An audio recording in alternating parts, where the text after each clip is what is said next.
Yeah, so if you change it right now, I should be able to see it unless you shared a still application shot. Yeah, I can see that. Yeah. You just changed it to a triangle with 38.6 degrees, 35 and some B at the top. Yes. Solve the triangle if I possible. can Okay. probably make the screen. Is that better? Bigger? Control and then yeah, and if you want to make it larger, you can hit control and then the plus sign. Control and the plus. Oh, okay. So kind of. Select it. Yeah, Oh. that's good. And then if you want to make it smaller, you hit control minus. Oh. Um, Wow. yeah, keyboard shortcuts. I love Yeah. them. Sometimes. Okay, so it says select the correct choice below, and if necessary, fill in the answer box to complete your choice. Okay, so um, all right. So before we can decide if there's one or two options, we have to look at the options with our triangle. So in A, hmm I'm gonna um, Yeah, I knew there was two options based on what he showed us with the A between the H. okay, so he did the A with the H thing. Yeah, and I knew there were two options, but he didn't show us how to find the second option. 38, is that 38.6 or 38.06? It's 38.6.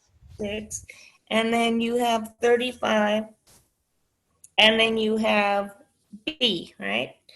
Yeah, So, in between B and C, it's 24. and yeah, I can see that. And then it's just a little lowercase And from c, A to C is 25, right? 24. Oh, A to C is 35. 35, yeah. 35. But okay, but you don't know how many degrees that is, right? You don't know how many degrees the angle is. You just No, know how. Okay, so we only have one angle, right? right. But we have the 25 and the 24. So It's um 35. 24 and 35, I should say. Yes. So we can use the law of sine Okay. to find the first triangle. There's different ways. Now, what I normally do is find the second angle and then decide if there's a second triangle another way. But I'll show you the first triangle first. So let me write angles, angle A, and then angle B. Where's B? Oh, there it is. Okay. Angle B and angle C. And then we have sides. Side A, small a, side B, and side C. So now, okay, angle A is given to us as 38.6 degrees, right?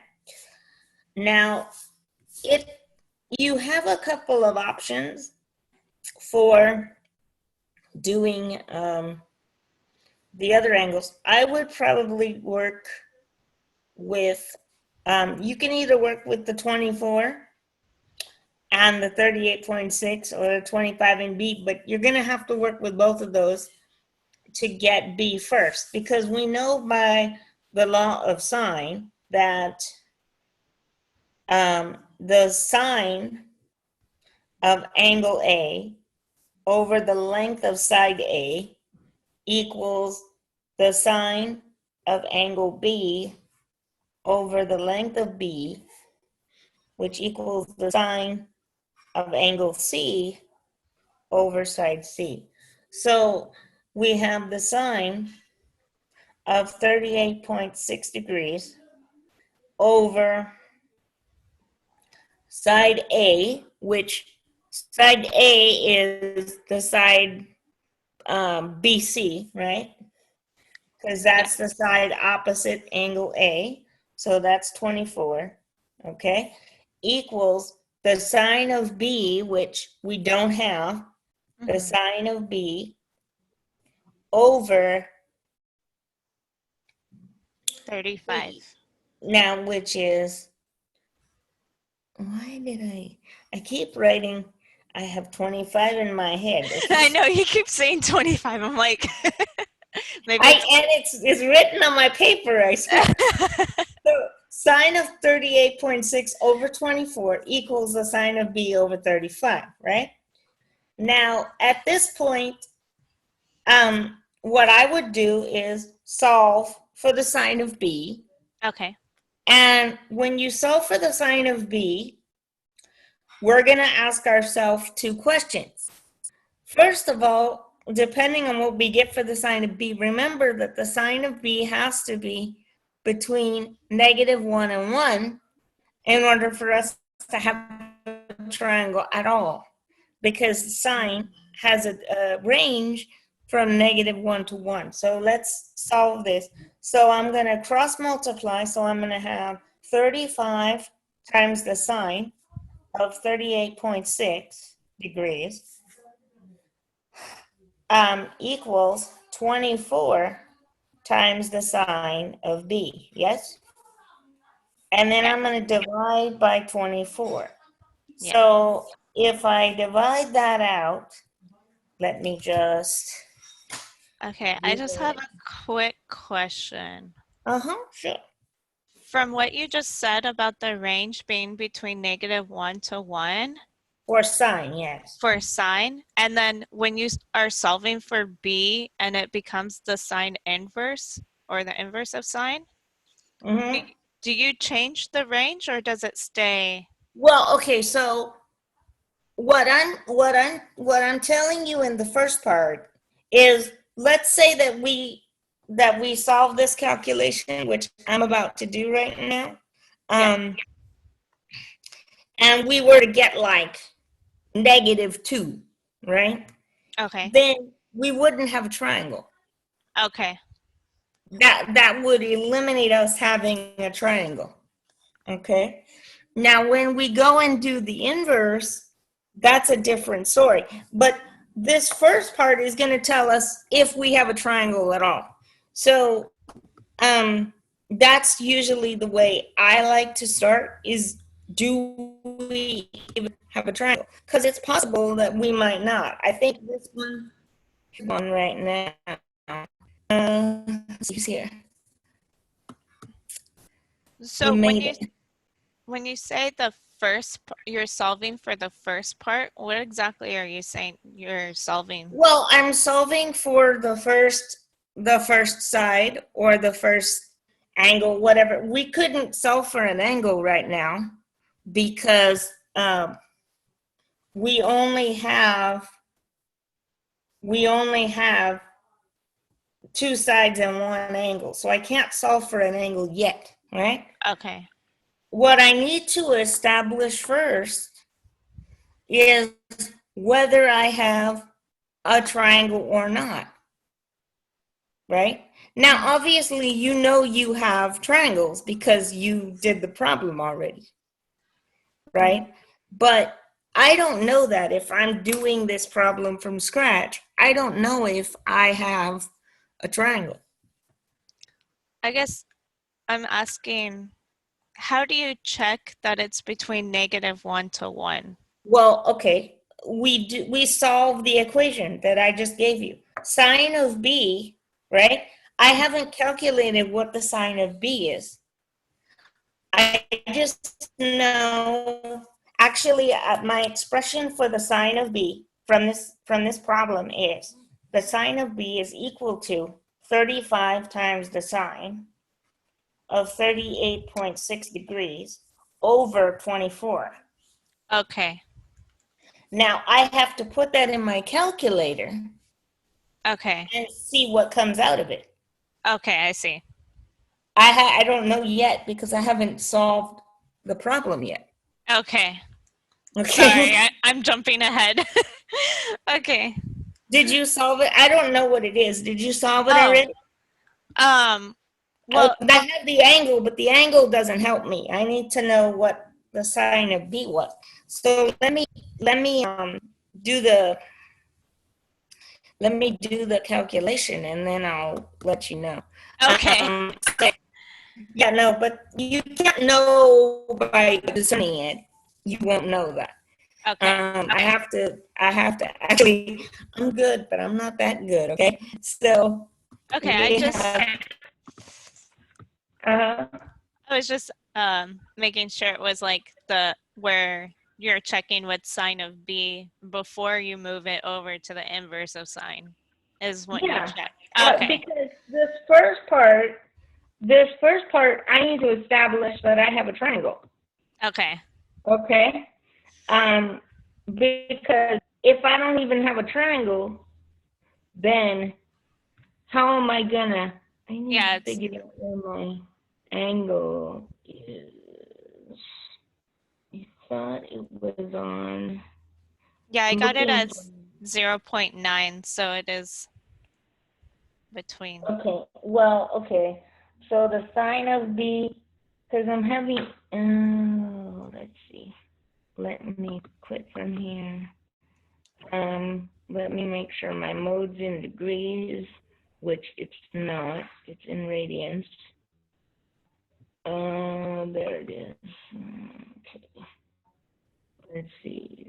Degrees, enter, and then I have a chat message.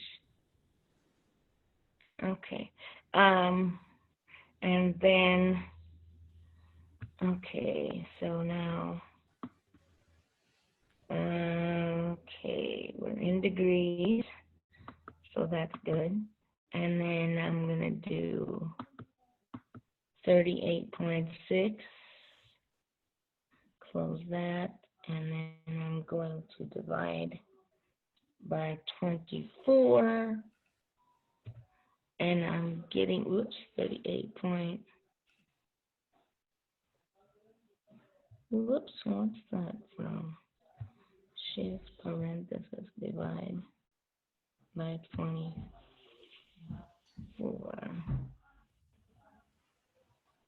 Oh, I need a parenthesis, that's why.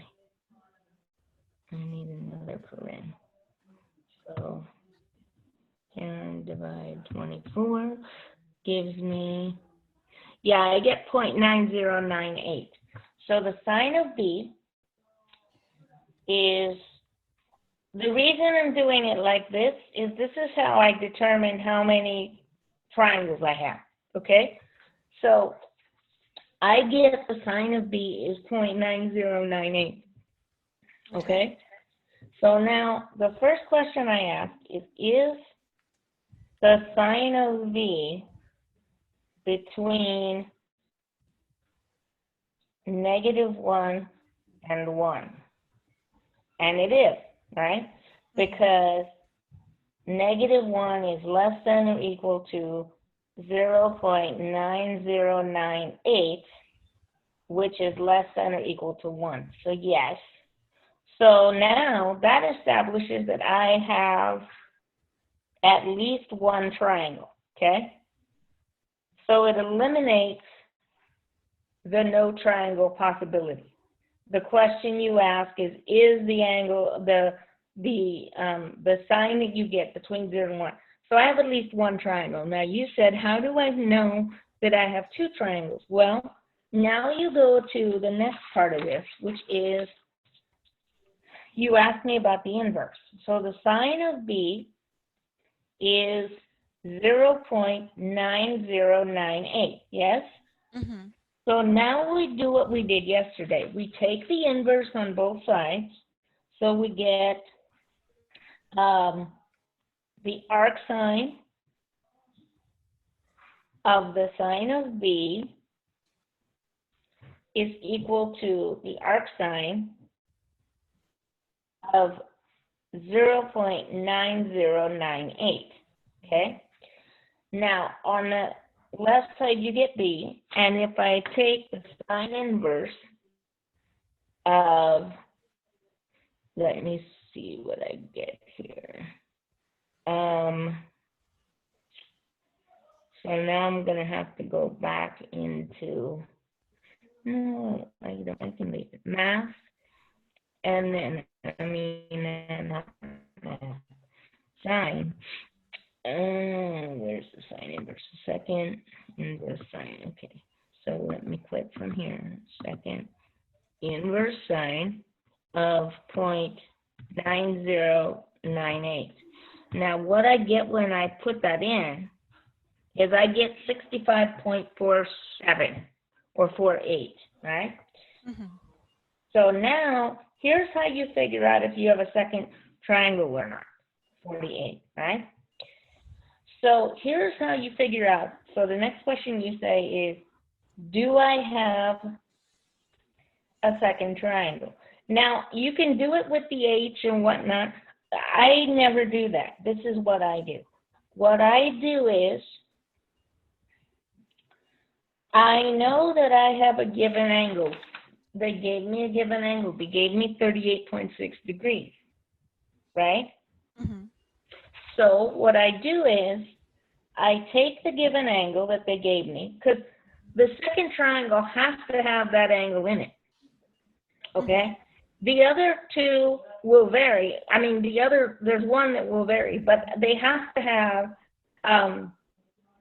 that given angle in it. So take the given angle, which is 38.6 degrees, 38.6 degrees. Add the angle that you just got. Add the angle results that you just obtained. So if you take 38.6 degrees and you add 65.48 degrees to it, add them together, okay? Okay. So if you take 38.6 and you add 65.48 to it. 68.48. Oh, it's 65. Yeah, you're right. I'm sorry. It's 65, isn't it? Yeah. No, I don't blame you, but this time I think I'm okay. So you get 104, you get 104.08, right? Yes. Now, since that sum is less than 180, you know you have another triangle. If I had, like, if that first angle was 38.6 and my other angle was like 150.2, right? Then I wouldn't have another triangle. But since the sum is less than 180, since the sum of these two is less than 180 degrees, I have a second triangle. Okay, now I don't know what it is yet, but I have a second one. Does that make sense? Yeah. Okay, so now we've established that I have a second triangle.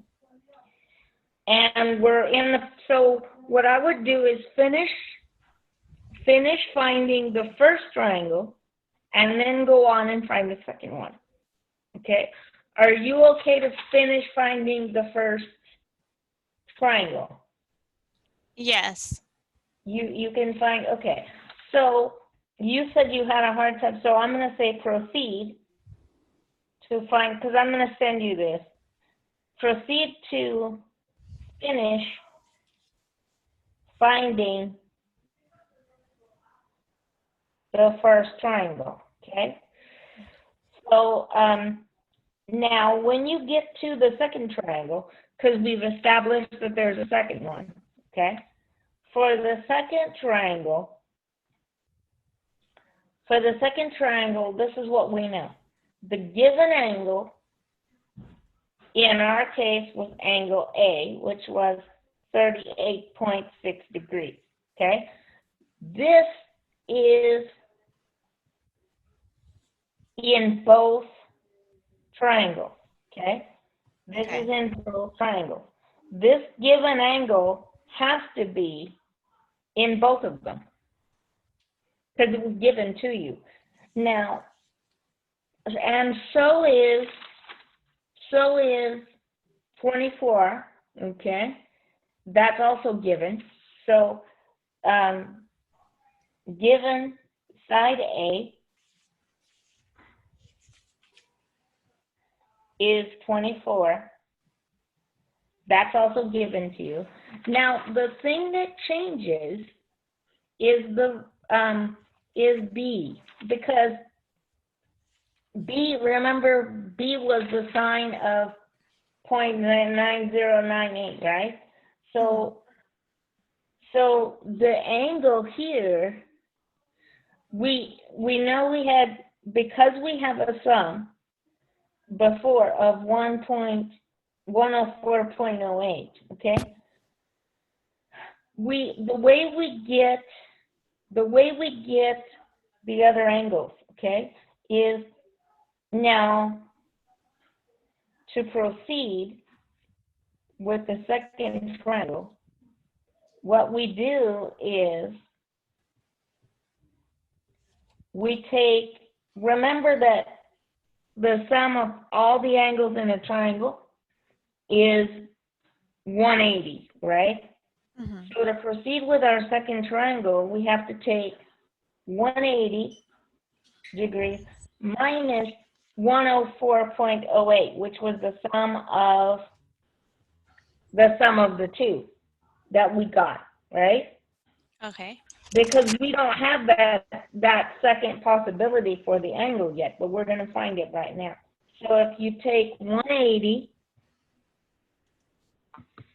and you subtract 104.08, you get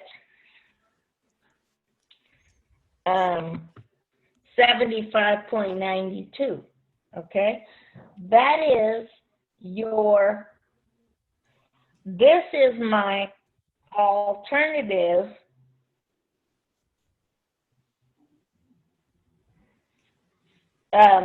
second angle, okay?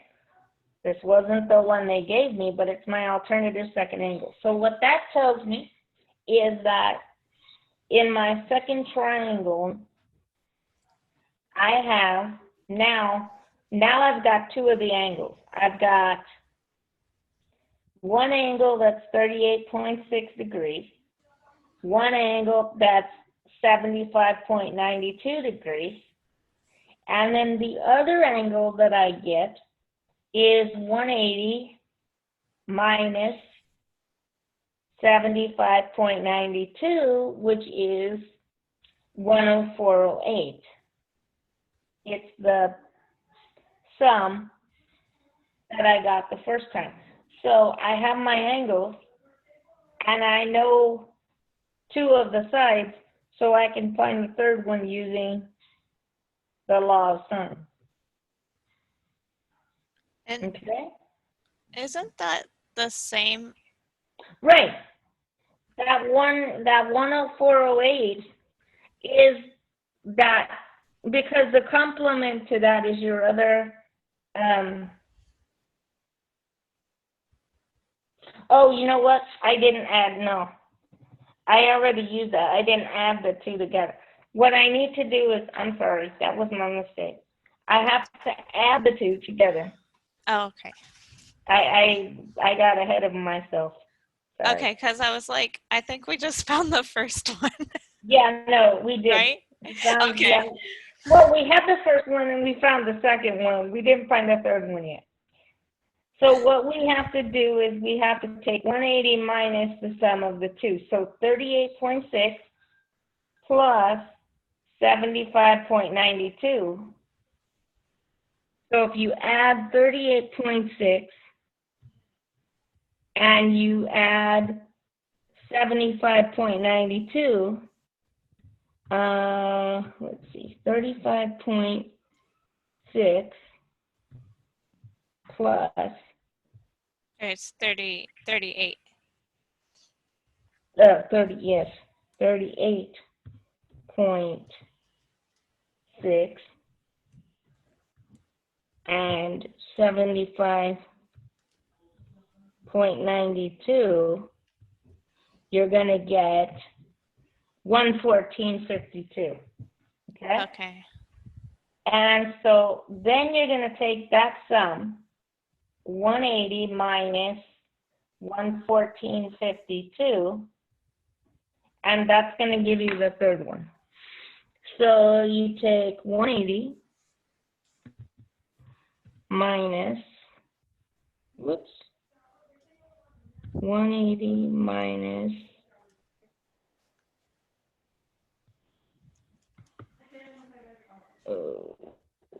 second answer, and that gives us 65.48, and that's your third angle.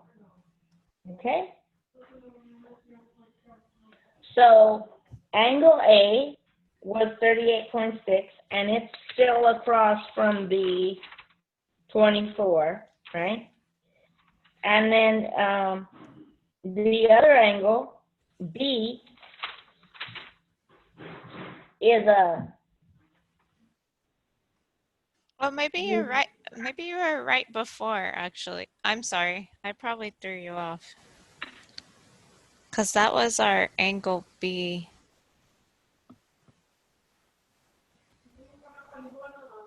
So there are two possible triangles, okay?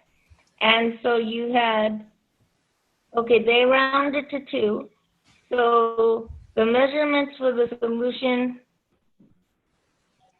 oh, they only had you do C, okay. The measurement for the longer side, C, okay, well, B is an angle. The measurements for the solution with the longer side, C, are,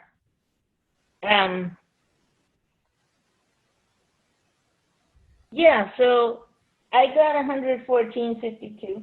That's the sum of the two. That's what I got. Oh, okay. So you take Let the me, one. let me send you what I wrote so you can be looking at it.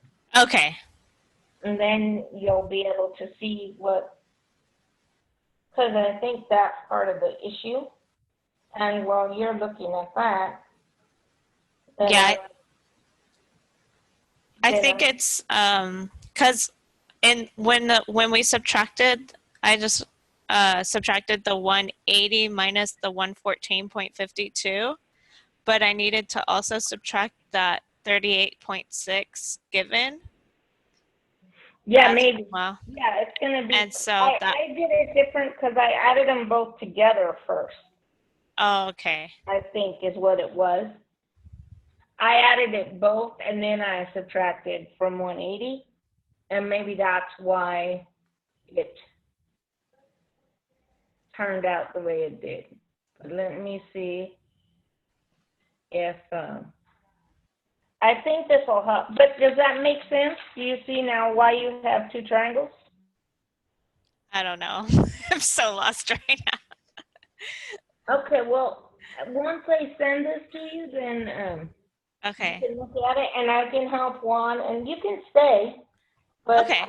I'm going to help Juan with his, and then you can,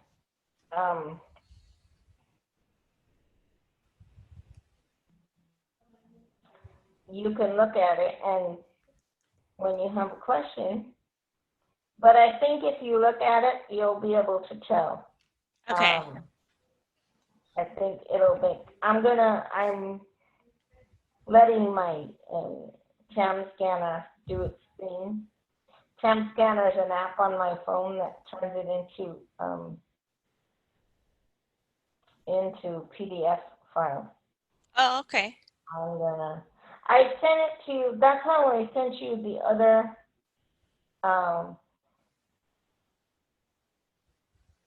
I'm gonna send it to your mail, and then you can.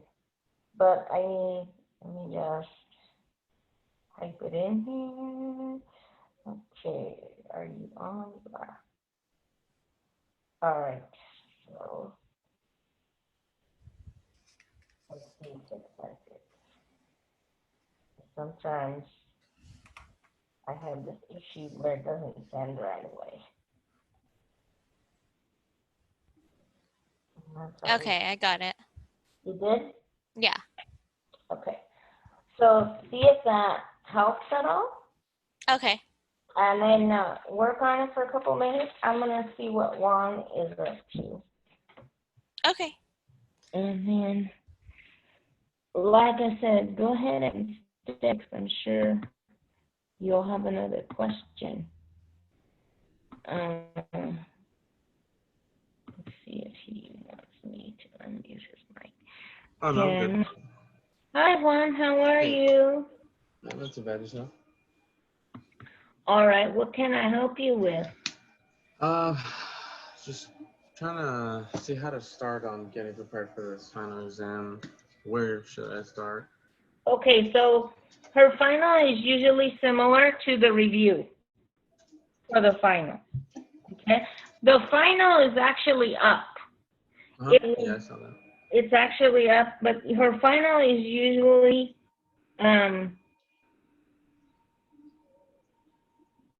so I have you done the review? Oh, which was that The review for the final. ANOVA? No. The ANOVA homework is different. Oh. But the final covers, so there's, let me stop sharing here. Was there something put out about the a review? Because I didn't see that. Yes, the review's been up for more than 2 weeks. You're starting to slip. Yeah. You haven't been, and I didn't want to like baby you and be on you all the time, so I didn't do that. But yeah, it's up already. Let me go into Canvas and pull it down. But the review is usually similar to the final. Let me go in right now and pull it down.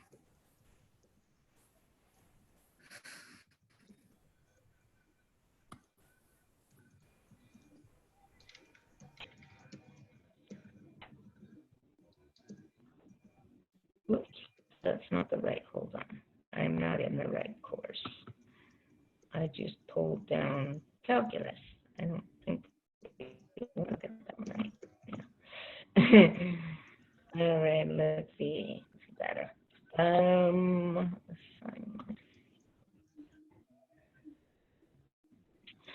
The review wasn't due for points, but it's been up for a while. So it's on, let me share screen here. Okay. So 8-1, and then you have the quizzes, and then you have the exam. Yeah. And then you have the review is usually under final. So let me go to, probably easier find it under files. I'm sure it's in the module as well, but I usually exam review. And then you have your final exam right here. Final exam and final exam solutions. It's been up since the 20, well, she modified it. She modified it on the 25th, and I think she made it available sometime earlier this month. So let me pull up the, I don't know if she included the problems in the solutions. It depends on how, okay, there it is.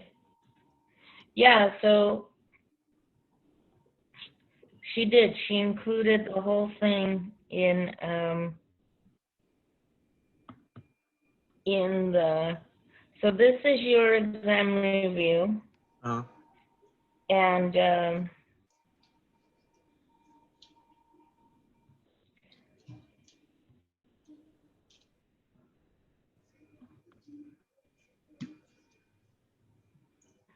let me, oh, well, yeah, let me stop sharing this and I'll go back because it's easier to share the downloaded version of it. So let me share the downloaded. Oh, she gave the solutions for that. Yes, she gave you the solutions for the review. So the full solutions are available. Yeah, I didn't see that. That's why I was surprised that I hadn't seen you. And she fixed. That's to do the, finish English. Huh? yeah, I figured. I figured you were in the throes of um, some other issue because.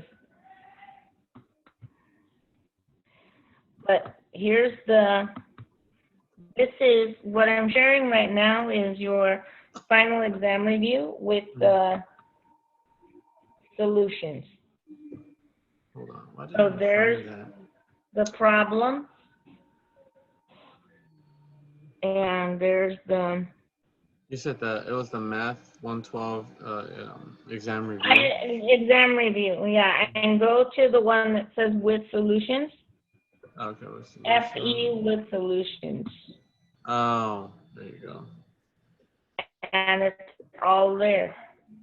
It's not gonna be obviously it's not gonna be literally these questions, but is it like, you know what I mean? Like if it's They're gonna be. usually similar.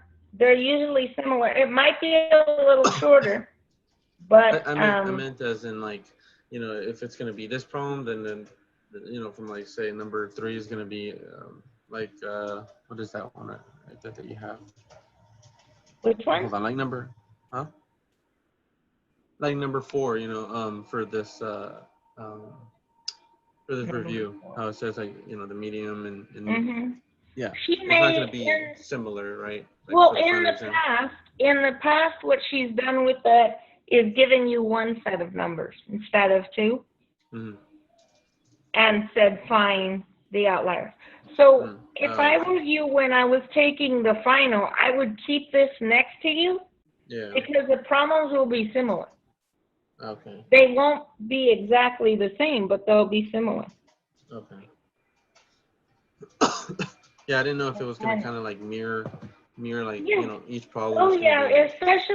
especially these, but she's never into tricking you ever. Yeah.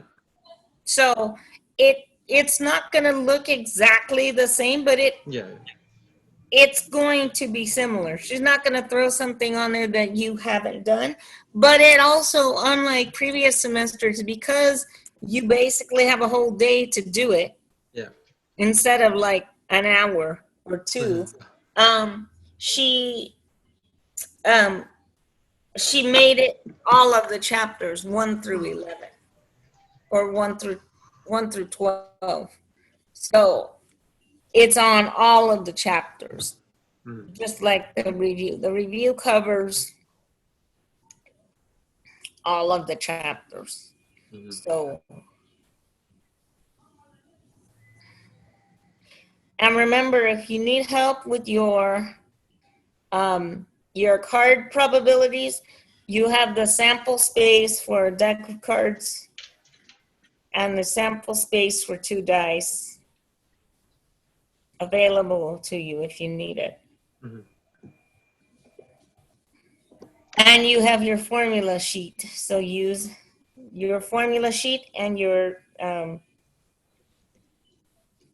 CC CVPV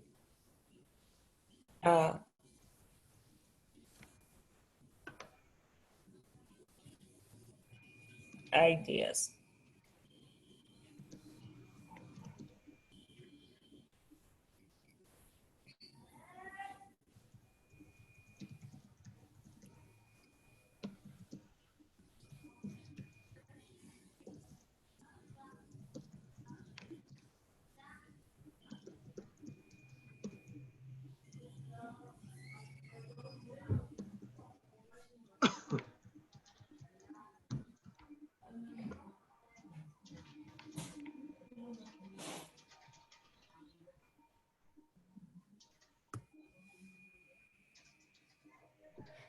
Okay. Huh? Okay. Yeah, I'm gonna start looking at this. And so wait, oh, this ANOVA, I keep seeing it. So is ANOVA, it was like 4 questions. That and Nova homework, that's your last homework set. Yeah. Is that like separate from the book? Yeah, well, there is a Nova in the book, but she didn't assign. I don't believe she assigned test problems. She usually doesn't. Let me check and see. But let me go to the modules. See. Let me stop sharing this and share the modules instead. Share the other part instead. Application. And here, and here. So the modules for this.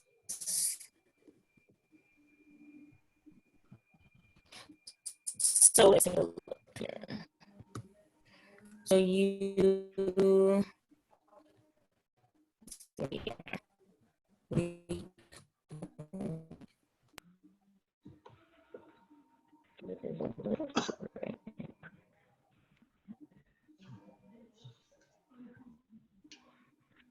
okay, this is week. Okay, actually your homework for ANOVA looks like it's due today. It says No? May 19th. Yeah. The due date for this homework set is Tuesday, 5/19 at 11:59. So you can still turn in the ANOVA homework for 2 points, but if you think that it's going to take you a long time, I would maybe do the final first, because 2 points. But if you haven't been over homework at all or watch any videos, I would watch the video. But with the ANOVA, you do it all on the calculator. You do the whole thing on the calculator. So, but yeah, so you turn in the homework today, and then your final exam is in the week 18 module there. The ANOVA is worth 2 points, is so? The ANOVA homework is worth 2 points because the other homework she already collected. Yeah. That's the homework that you missed. The other homework she already collected for 9. So she's giving you 2 points on the ANOVA homework because it was assigned with chapter 9, but chapter 9 she collected first with your quiz 7. Okay. Okay? Mm-hmm.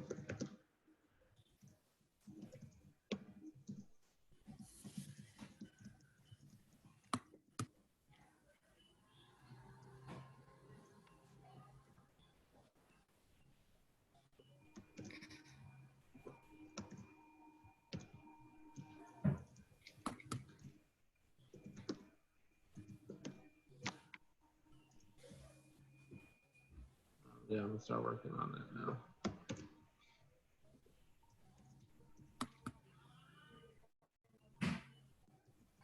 So some of it, I would work on questions that you have,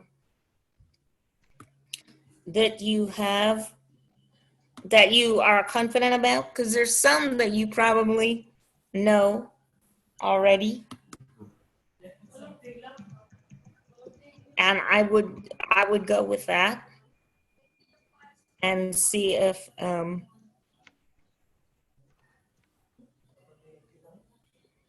see what you can do with that part first.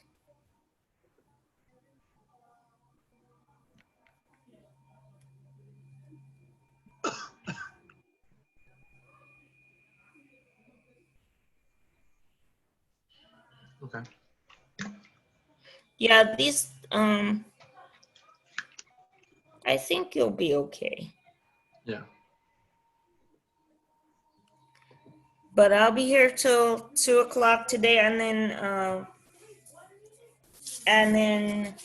I have Zoom tomorrow from 9 to 1 o'clock also. But I think you'll be all right. If you have a question, I have a Zoom meeting today from like 2 to 5 here at the house.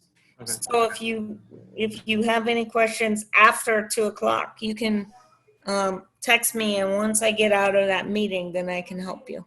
Okay? Okay. Sound good? Yeah, that sounds good.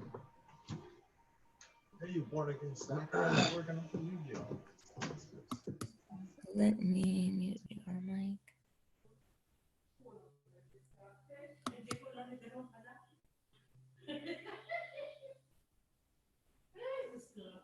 Sam, how are you doing?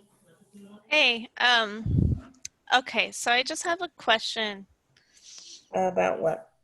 Okay, so on the second page, you took the 38.6 degrees, you added it to the angle B, which was 65.48 degrees, and Right, set because that was my arc sign, right? arc sine.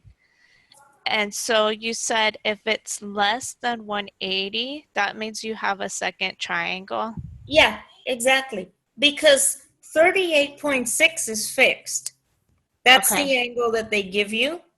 That has to be in both triangles, right? Uh-huh. That 38.6, no matter how many triangles you have, you're not going to get rid of it. It's there. You're stuck with that, right? The 65.48 came from the arc sine of the amount that you established that you had a triangle in the first place, right? Mm-hmm. Because 0.9098 was between -1 and 1, correct? Yes. So that sine of B, okay, Mm-hmm. that's your angle B. So if you take that B and that 38.6, that's going to be 104.08. That Sorry to cut you off, but I'm just wondering, I mean, in order for it to be a triangle, isn't it always going to be less than 180 because the third angle is going to equal up to 180? well, okay. So, but let's say that my sine of B, let's say my B was 150, right? Mm-hmm. If my B was 150 and I had an A of 38.6, Then that wouldn't then be. I wouldn't have a second triangle. You know what I mean? I But would then wouldn't that not be a first triangle either because it would be over 180? no, because, well, if I had a B with my A that was more than that, then I wouldn't be able to make it work. Because the complement to, I mean, the supplement to B, so if you think about it like this, let's do it like this. If A was, and I'll send you this too, but if A is 38.6 degrees, right? Mm-hmm. And I get my B, so my sine of B exists. Then I have at least one triangle, right? Okay. Now, do I have two triangles? Is my question. Mm-hmm. If I have two triangles, what I have to do is I have to find B first. So what you want to do is you want to find B, okay? Okay. Now, if you have a if you have let me look at the time. It's 11:18, so he came at 10, And he left at 11:20. Okay. If you have B, and B was 65.48, right? Then, yeah, obviously here you're gonna have a triangle, right? Because you have two acute angles. So you're gonna have one triangle, and you're gonna have a second one because they add up to less than 180. Because if I take the supplement of B, call it B prime is 180 minus 65.48, right? Mm-hmm. That comes out to, and that's why I was doing that. 180, I did it somewhere. 180 minus, maybe I didn't do it. I thought I did it. So I thought I did it, but maybe it was a figment of my imagination with 25. 180 minus,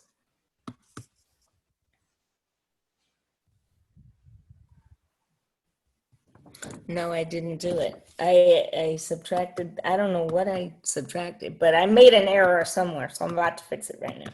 I'm not sure exactly where I made it, but okay, yeah, 114, that's where it is, 114.52.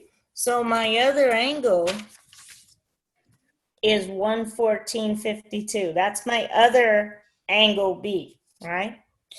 Now, if I take 114.52, which is my alternative angle B in my second triangle, to angle A, if I add 114.52 and 38.6 degrees, then that's less than 180. So therefore, I do have a second triangle.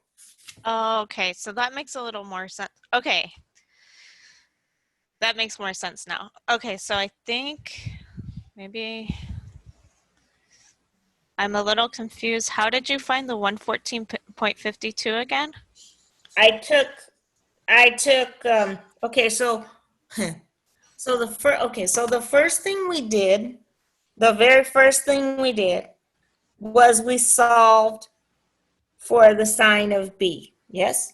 Yes. Once we established that we had a triangle, then I needed to find angle B, Yes. right? Now, if I have a second triangle, if I have one, angle B is the one that's going to change first. Angle B and angle C are going to be different Okay. in both triangles, yes?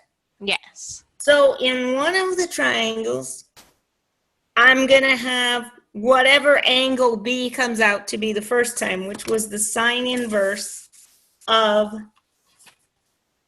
0.9098. And the sine inverse of that is 65.48 degrees. Yes. Okay? So that's in the first triangle. Yes. Okay? Now, the second triangle, to establish if I have that or not, you're going to take the supplement to that. The supplement to 65.48, which is 114.52.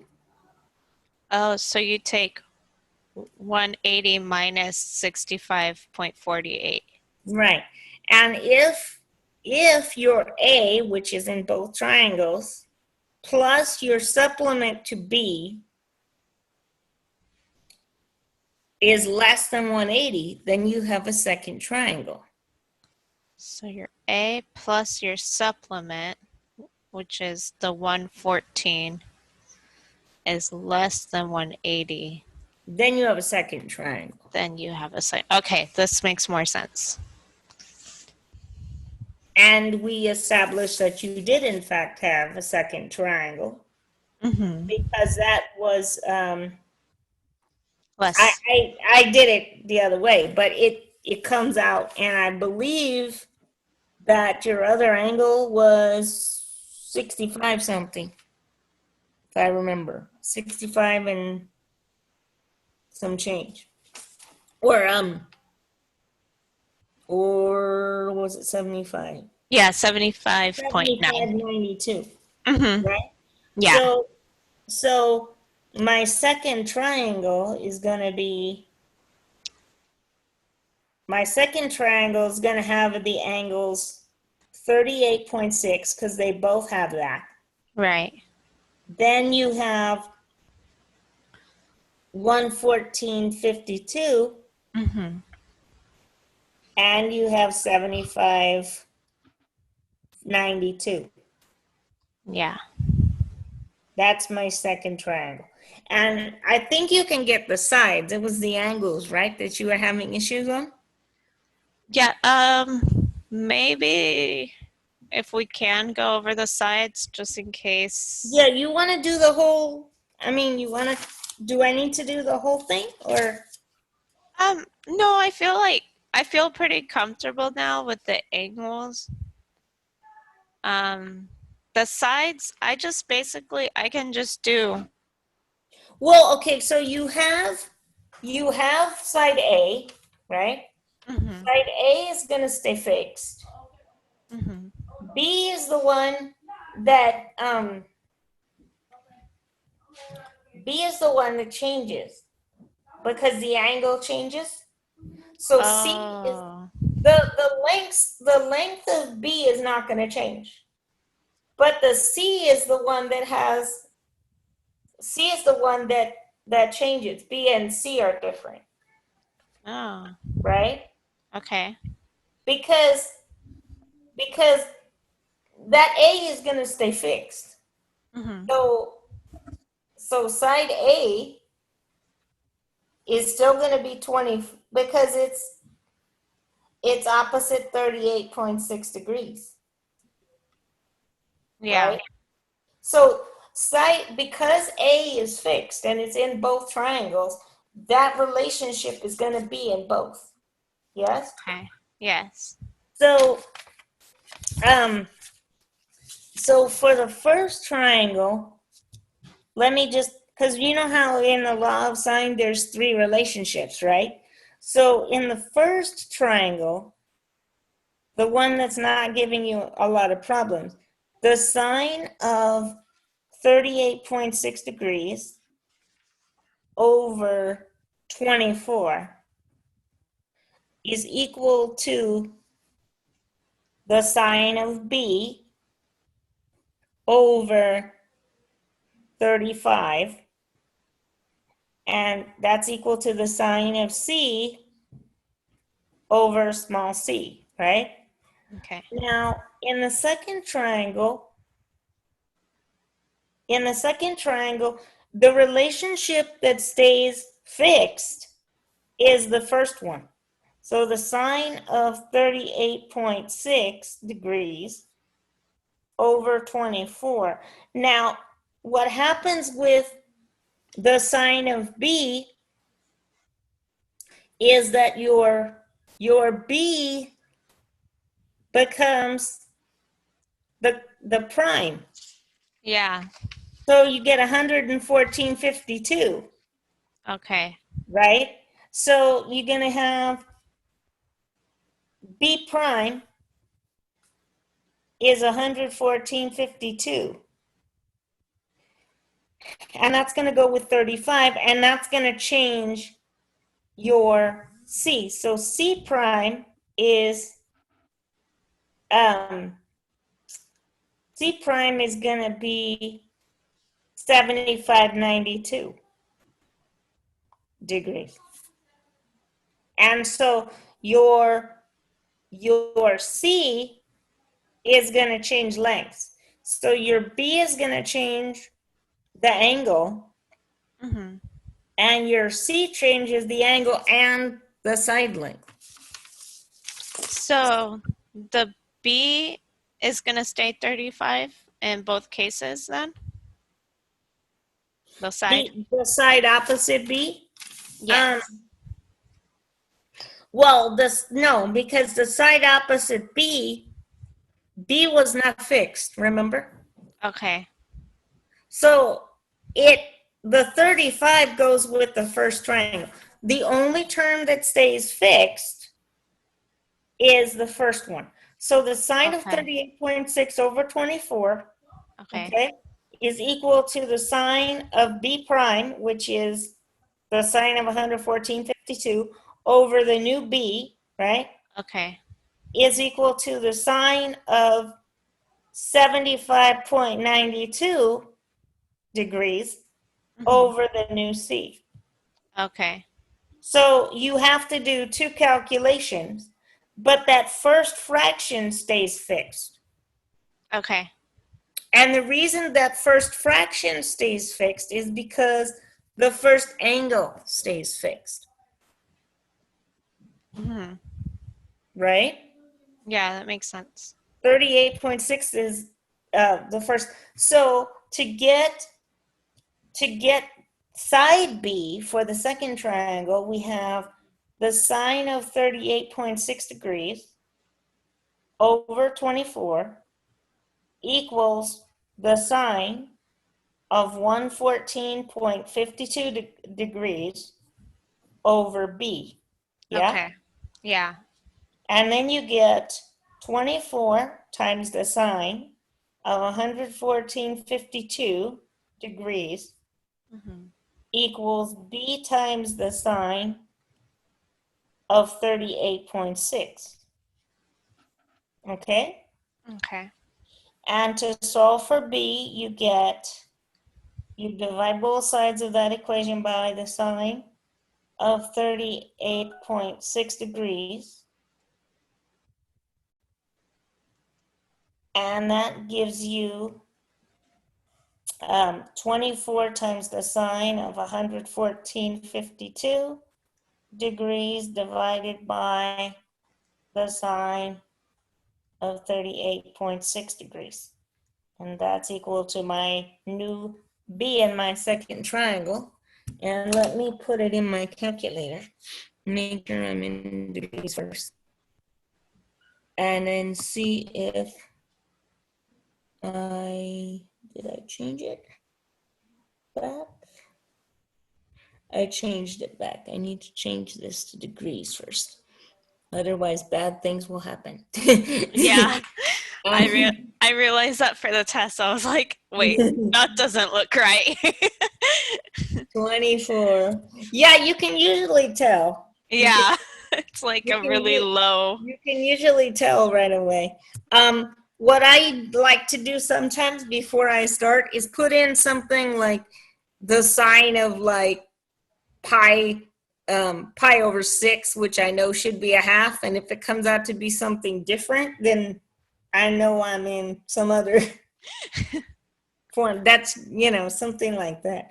24 times the sine of 114.52. Yeah, you have one of those old school TI-80. Well, this is the emulator. This is an emulator that I found online. Okay. And so I don't know if I'm sharing my screen. Let me share it right now so you can see. I have an emulator online, but it's a little bit more cumbersome than what I'm used to. Okay. So there it is. So it's a little hard for me because I'm just used to poking it in. But when I'm at the computer, a lot of times I poke it in from the uh, keyboard, and it's if I don't get everything exactly right, then I have to start trying to delete stuff, and that's a pain. Oh, yeah. It's so I haven't quite learned to use my emulator as well as I would wish. Can you use the mouse to click on the keypad? Well, I don't have an external mouse. This is Oh. a Chromebook, so it has a trackpad mouse. Oh.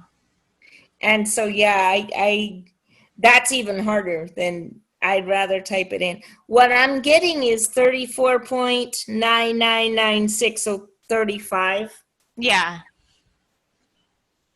Does that make sense to you? Do you see where that's coming from? Yes. Which is what happened there. B is 35. So It's the same. you have 35. C is the one that's going to change. So now what I would do though is always stick with the one that's fixed, because then you won't get decimal round off problems. Okay. So when I do C, I'm going to do the sine of 38.6 degrees over 24 is equal to the sine of 75.92 over C, right? Mm-hmm. So I get C is going to equal 24 times the sine of 75.92 degrees over the sine of 38.6 degrees. And C is going to be different. Except if I don't put the sign there, I'm going to have bad things happen. I just dropped it on my paper and wrote 38.6 degrees. So let's do that and see what happens. We get, okay, I'm going to do second entry here so I can just fix this up. That's what I do. It's easier. 75 sometimes. Yeah. 75, not 100. Let me delete that. 75.92. 9.2. Yeah. Now I'm seeing fives where there should be nines, and I'm like, I don't know, ever since I got that 25 in my head, it's never been the same. 20 Yeah, and it's the same. 38.6. Okay. And I have my sign. Yeah, so I get 37.31 inches or feet or whatever that is. Units. Okay. I think it's different on the. Is Let it? me see. Yeah, let me see. My other C was, well, I didn't compute the first C. Remember? Because I didn't do the first triangle. So. Oh, that's right. Remember I said. Yeah, that's for the second. Yeah, you're right. It was 37. Because that's why I asked you if you needed to go through the whole triangle, but Yeah. This is for the second The second triangle. triangle. Yeah. So I'm Yeah. gonna send you this. I'm just gonna, since it's only one page, I'm just gonna take a picture and send it to your phone so you can see the two sets of relationships that I used. Okay. But is it helpful? Is this helping you? Yes, very much. Thank you. I was kind of worried about me in the beginning, but I think we're okay now, right? Yeah. Well, I think it's because I have to follow along by writing it down while listening. But I think it actually helps me a little more because I have to write things down for me to retain it. Right. No, that's fine. But Yeah. that's why sometimes it's easier to be looking at it too, so you can see, is that what she said? Because that's what I Yeah. heard, but is that what she said? Yeah. Um, Yeah, that's why it's helpful to see your notes afterwards too, so I can. No, and that's why, even with Juan, because Juan, the gentleman that was here earlier, he comes and I do the same thing. I either send it to his email or I send it later so he can see what what the issue was, because it is harder, you know what I mean? I can type it in, but typing it into the Google Doc and doing all that, especially this kind of stuff, I haven't learned to do that very well. Like to draw the pictures and do all that. So it's harder to do it in real time. It's just easier for me to write it when you're writing it. Uh-huh. And did you get it, Sam? Yeah, I just got it. Did you get the message that I sent you? Yeah, because it I don't know if it's an app or what my teacher uses, but I think it's called Docirity, or it's like a writing pad that he has. And so they use this like pencil on their computer. I don't have a tablet. Oh, okay. I have that. Okay, so a short version of long story, right? So back in mid-March, just before we left, when I was scrambling to have tutoring sessions with everybody before they closed us down, like on the 13th, Friday the 13th, which I didn't consider to be unlucky, but looking back, Thursday the 12th was my last tutoring session. And then Friday the 13th, I came back to turn in my time card and, you know, all the paperwork so they could pay us, right? Uh-huh. And then my boss said, oh, we're going to be issuing technology like laptops, like tablets for the tutors that want to continue to stay online. And so the next day, which was Saturday, the 14th, I'm waiting for it. Saturday, I get a message saying, we have to, I saw them, she sent it at like 12, and I saw it at like 1:30, right? And I don't remember what was going on that day, but basically we would have had to get there by 5 o'clock in order to claim our tech, because they said we'll be here distributing it until 5. And she said, if you can't make it, you can come in on Monday or Tuesday. Well, the next day, Saturday the 15th, they locked us down here. And they told us that we could not enter or leave. The only people that can enter or leave are essential staff. So I had to email my boss and tell her, I'm sorry, but I can't get out to get it because I'm locked down. And if I leave, I can't get back. So I've been, everything that you see here, I've been either getting online or I do from my house. Yeah. Chromebook. So that's how that's been. Wow, that's unfortunate they couldn't like drop it off or something like that, you know? Well, I think the reason they couldn't is because it was just her and Yvette passing them out. It was only like, we have like 2 or 3 employees, and we have like over 1,000 part-time staff that were working on it.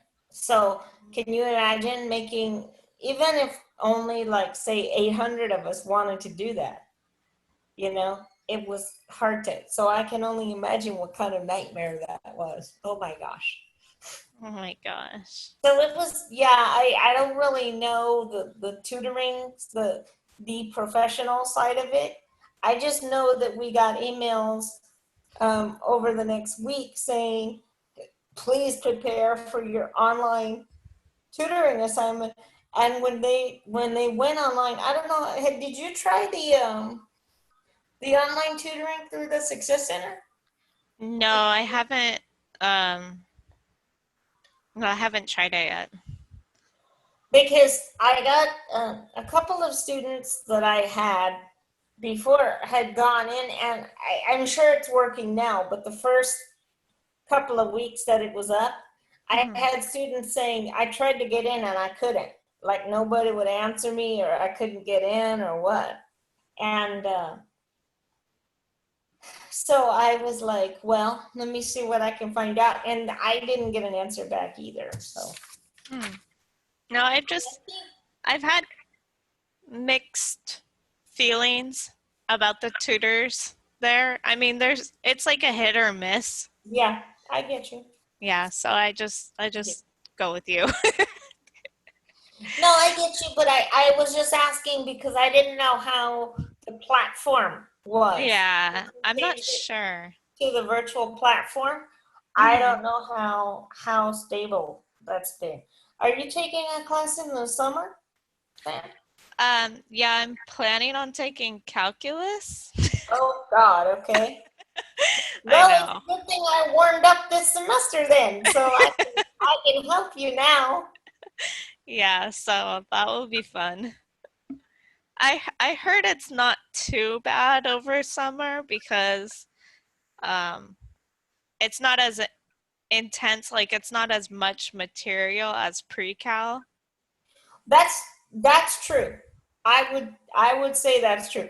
Pre-calc, especially since we keep beefing up the class, pre-calc is huge. Mhm. Calc 1 is still a lot, Mhm. but it's a lot.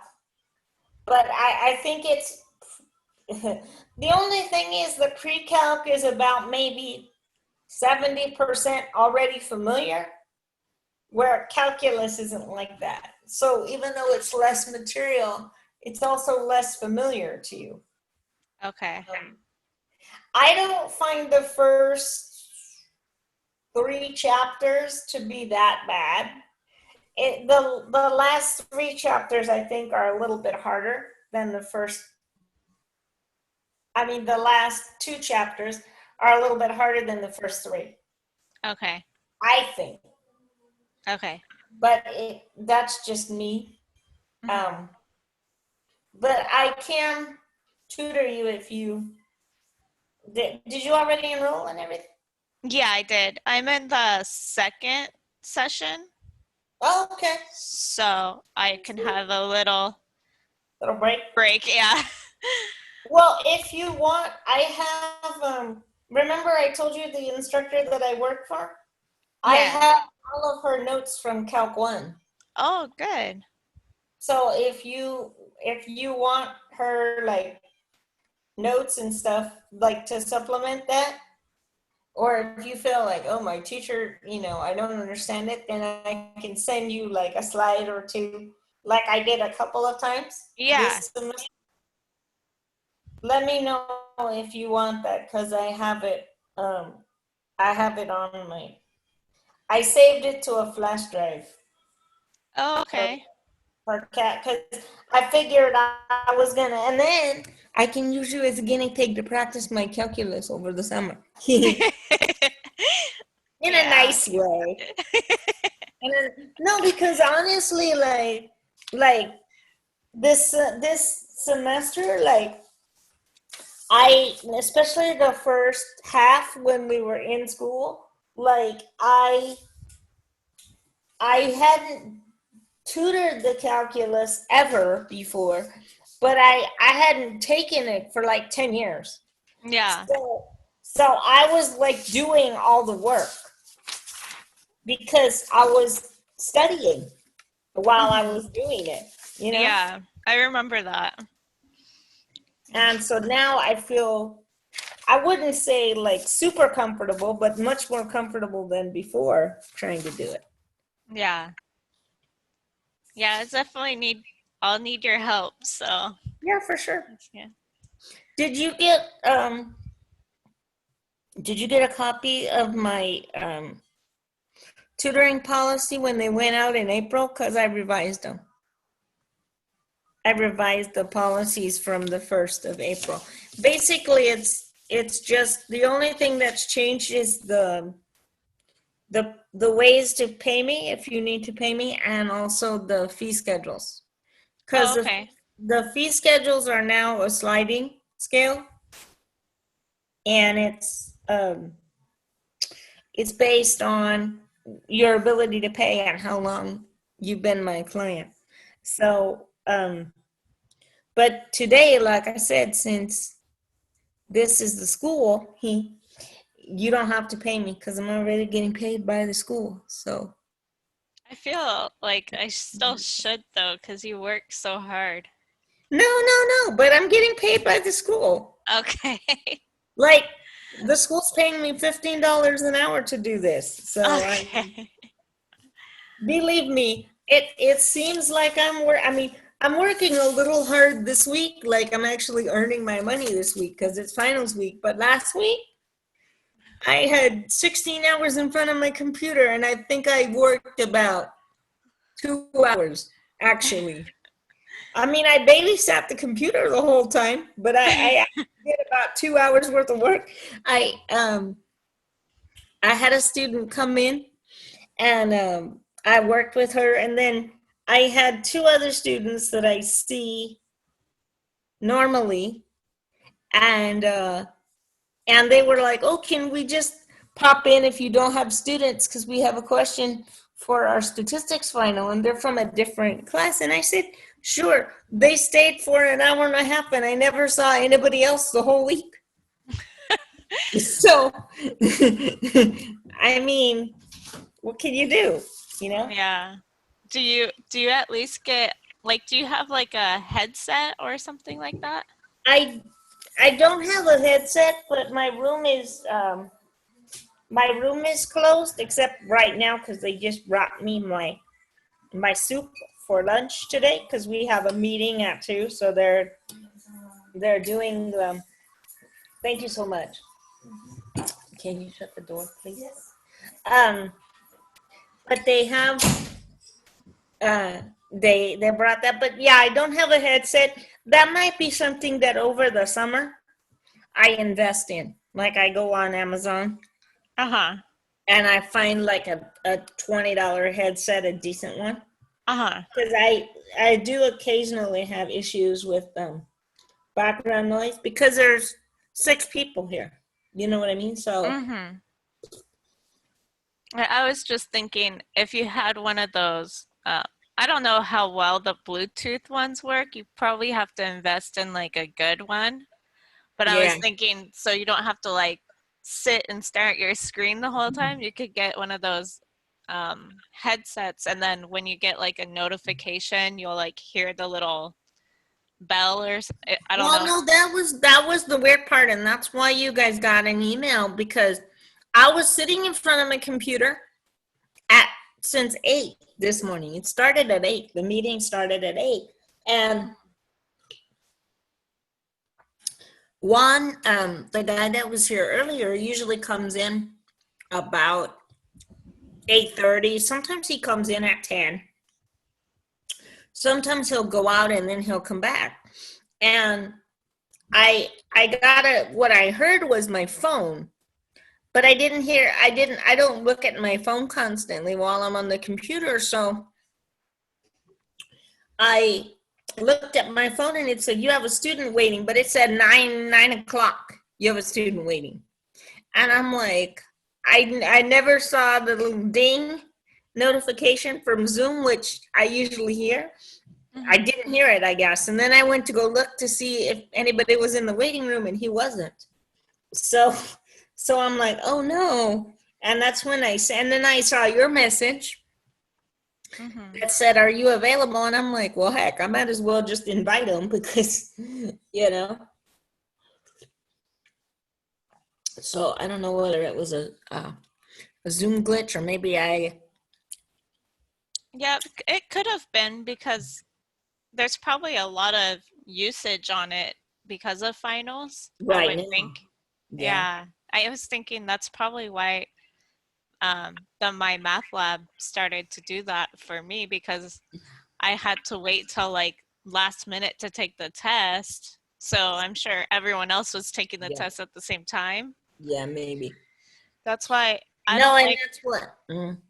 Well, I usually like to take it like a day before because I don't like running Mhm. into those like problems. Those kind of things. Yeah. No, and even that's why, the lady that came yesterday, and you were like, "Is she a student?" That was my instructor checking to make sure that the Zoom link was actually working. Mm. Because I had told her the other day that somehow my Zoom link had disappeared for the Monday meeting. I went into my Zoom meetings where I have my Zoom account, and it wasn't there. It just, I don't know what happened to it, but it wasn't there. And so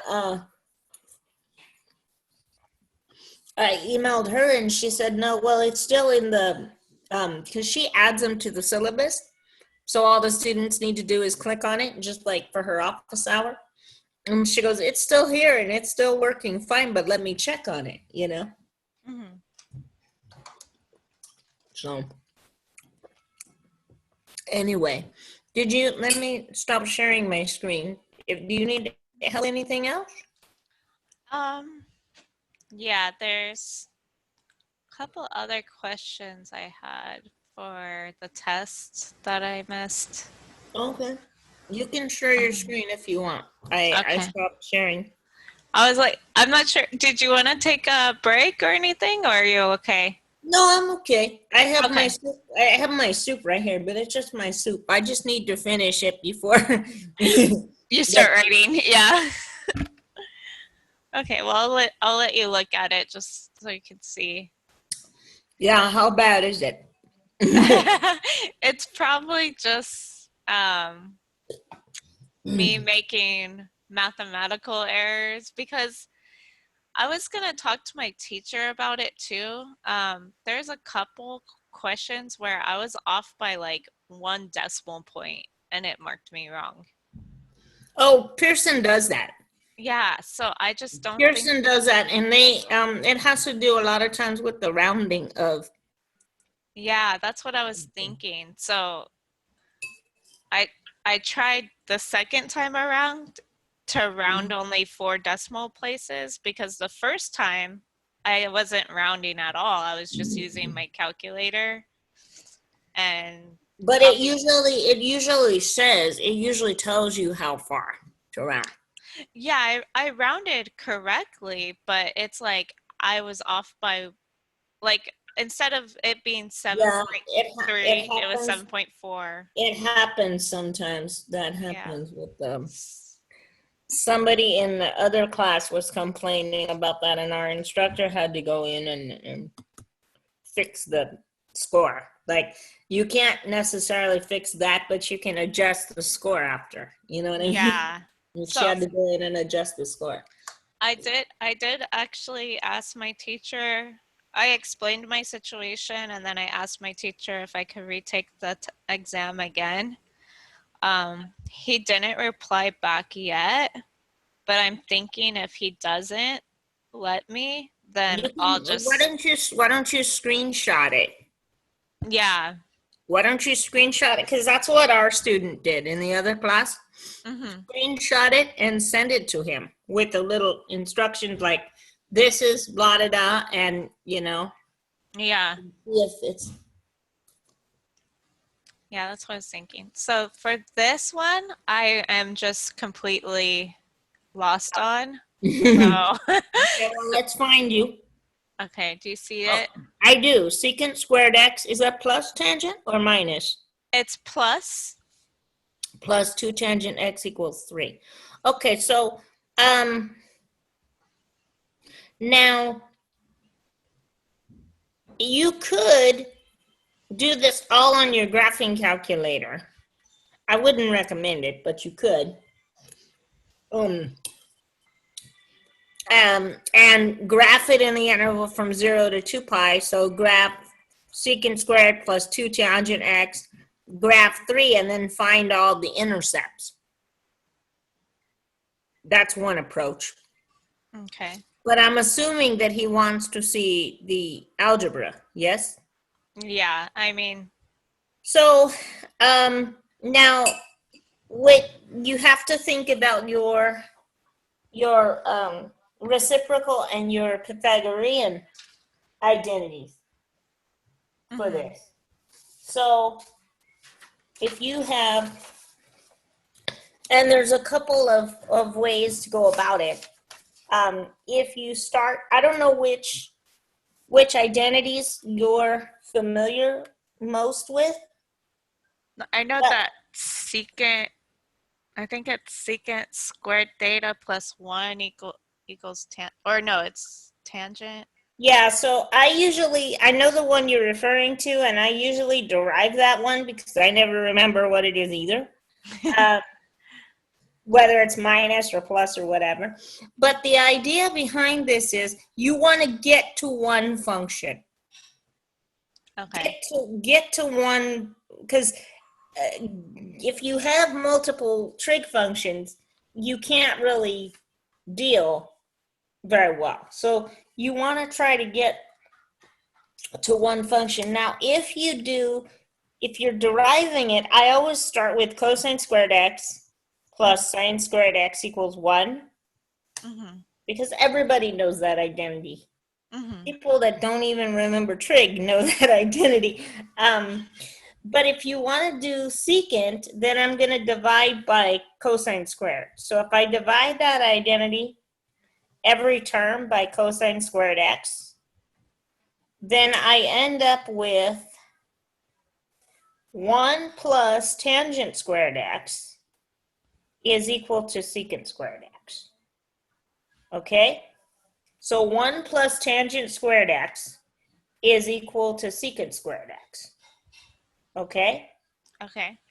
Now, what I'm going to do here, there's more than one way to go about this, but what I'm going to do is I'm going to take that result that I worked so hard to derive, and I'm going to replace it with, replace it for the secant squared. So where it says secant squared x, I'm going to write 1 plus tangent squared x plus 2 tangent x equals 3. Okay? Okay. Now I'm going to write the left side in descending order. So I'm going to write tangent squared x plus 2 tangent x plus 1 equals 3. Okay? Okay. Now I'm going to move the 3 over and write this as a quadratic in standard form. So I have tangent squared x plus 2 tangent x plus 1 minus 3 is equal to 0. So I have tangent squared x plus 2 tangent x minus 2 equals 0. Now, this is a quadratic equation in tangent x. Mm-hmm. Yes? Yes. Now, I can probably, can I? No. I don't think I can factor this. But what I could do is I was thinking about whether I could factor it or not, but I have a 2 tangent x in the middle, and I don't think I can. So what I'm going to do is I'm going to use the quadratic formula. Okay. Okay? Now, if you feel comfortable, you can write tangent x and just use the coefficients. If you don't, you can make a substitution. You can say let u be the tangent of x. If u is the tangent of x, then you have u squared plus 2u minus 2 is equal to 0. And then you just put that in the quadratic formula. U equals, remember here, a is 1, b is 2, c is minus 2. Are you okay with that? Yeah. And you know the quadratic formula by heart or no? Yes. Okay, so u equals negative b, which is negative 2, plus or minus the square root of b squared, which is 2 squared minus 4 times 1 times minus 2 over 2 times 1. So u is negative 2 plus or minus the square root of, what do we have? 4 plus 8. So 12, right? And 2, yeah? Oh my And gosh, then, I think I just did a calculation error on this. so u equals negative 2. And I would suggest at this point, instead of, I mean, you can simplify the root and do a bunch of stuff, but basically you need the calculator approximation. So I would get two calculator approximations. U equals -2 plus the square root of 12 over 2, or U equals -2 minus the square root of 12 over 2, right? Yes. Now, when I go back, this is one of those things where I'm going to go and I'm going to get the calculator approximation for U, okay? And then U is the tangent of that angle. So basically I have the tangent of X, and I'm going to have two numbers there. And this is where we then have to pay attention to the inverse. So let me, I had something from yesterday. Let me look up because I had a chart that I wanted to show you that had to do with the inverses. The domains when you were talking about inverse trig functions. And I remember trying to figure out which document was in. I think it was this one.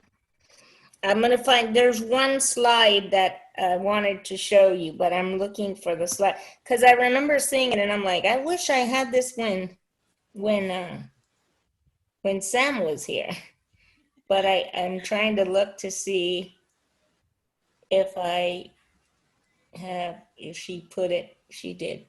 Okay, so there's a couple of different slides, but I like this one a lot. So I'm gonna screenshot this and then I'll put it. I can send you the screenshot later to your email, but I'm going to share it right now as soon as I'm going to have you stop sharing yours temporarily so I can share mine up here. So this little, can you see it? Yes. Sam? Yes. So this little inverse thing gives you the domains of all the inverse functions. And it tells you which quadrants in the unit circle you get. So we're doing tangent inverse. And inverse tangent is a lot like inverse sine. It's going to give you an interval from -π/2 to π/2. So it's going to give you an answer in either quadrant 1 or quadrant 4, and then you're going to have to find the corresponding value. So does that make sense? So it's kind of similar to what we were doing before. So what I need to do first, before I can use this, is I need to find my decimal approximations for what I just got. Okay. Okay. So I'm going to bring up my emulator. I need to take this down. Let's see. I'm going to go ahead and stop sharing that and share my emulator, but I have to first bring up the emulator or nothing will happen. Okay, so let's see. Share this. So we have that. Can you see the emulator on my screen? Yes.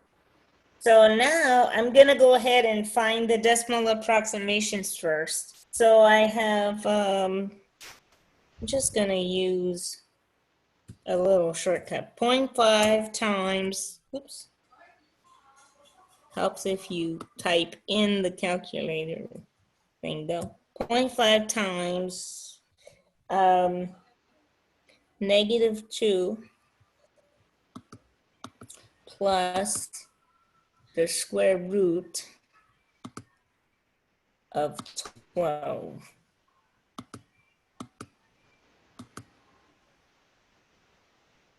I think the parentheses Yeah, I don't need the second. I'm gonna delete that. I'm so used to working on the other calculator that doesn't automatically give me Yeah. the root. You can probably tell that I'm not used to using that. Even on, I have another calculator and it's like, okay, so the -2 plus the square root of 12 is 0.732. So I haven't done the inverse yet, but the tangent is 0.732. Now, when I go to do the inverse, when I get x, x is going to be the tangent inverse of 0.732. And it wants it to be in radians, so let me make sure my calculator, I have to change it back. Mode, have to change my calculator to radian. And then I'm going to go second quit, and I'm going to say tangent inverse, which is right here. Tangent inverse of 0.732. And then I have, that's 0.6319 or 0.632. So x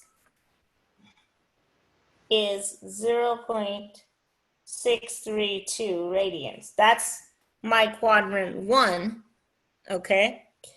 Now, I need to generate my other angle. So 0.632 radians,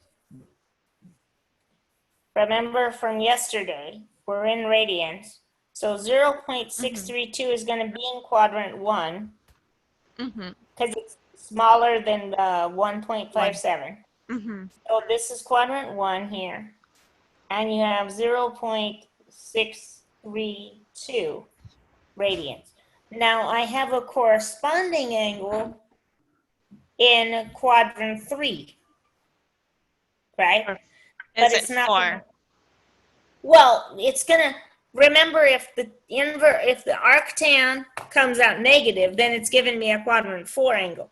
But what I mean is that there's because this function is periodic, there's a vertical angle in quadrant 3 that I have to find the radians for. So what I do is I know that it's a reference angle. Remember the thing you said you weren't thinking about? But it's pi plus this angle. Okay. And that's where, because that's why on your screen you have 4 results. Okay. That's why you have 4 of them.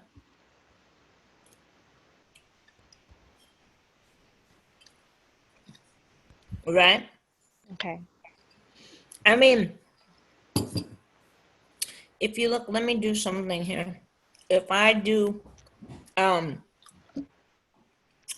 if I go to y equals, and I put in, let's see, tangent squared x. So if I put in, where is it? Y. You can never find tangent because you never need to use it, right? Let me use a parenthesis here because I need to square the tangent. So tangent x and tangent, and I need to delete that. Tangent x squared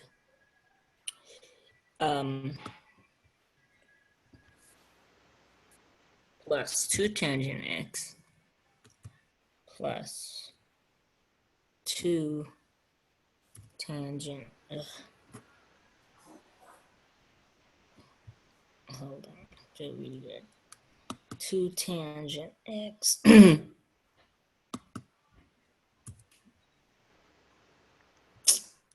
always do that because I do what I do on my calculator on the keyboard, and that's why I have this issue. 2 tangent x.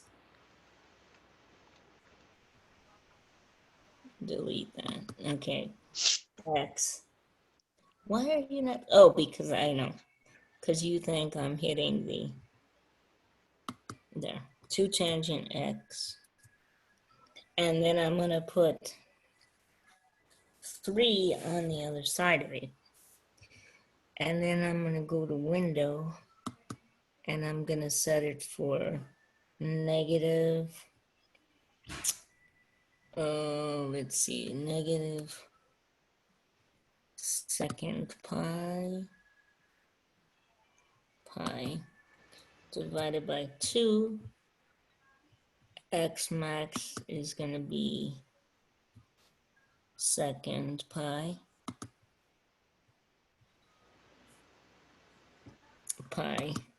over 2. And then the scale, I'll make it pi second pi over 8 second pi over 8. And then I'm going to go from negative 5, except it's not going to take that. I have to use that negative 5 to 5 with a scale of 1 and graph it.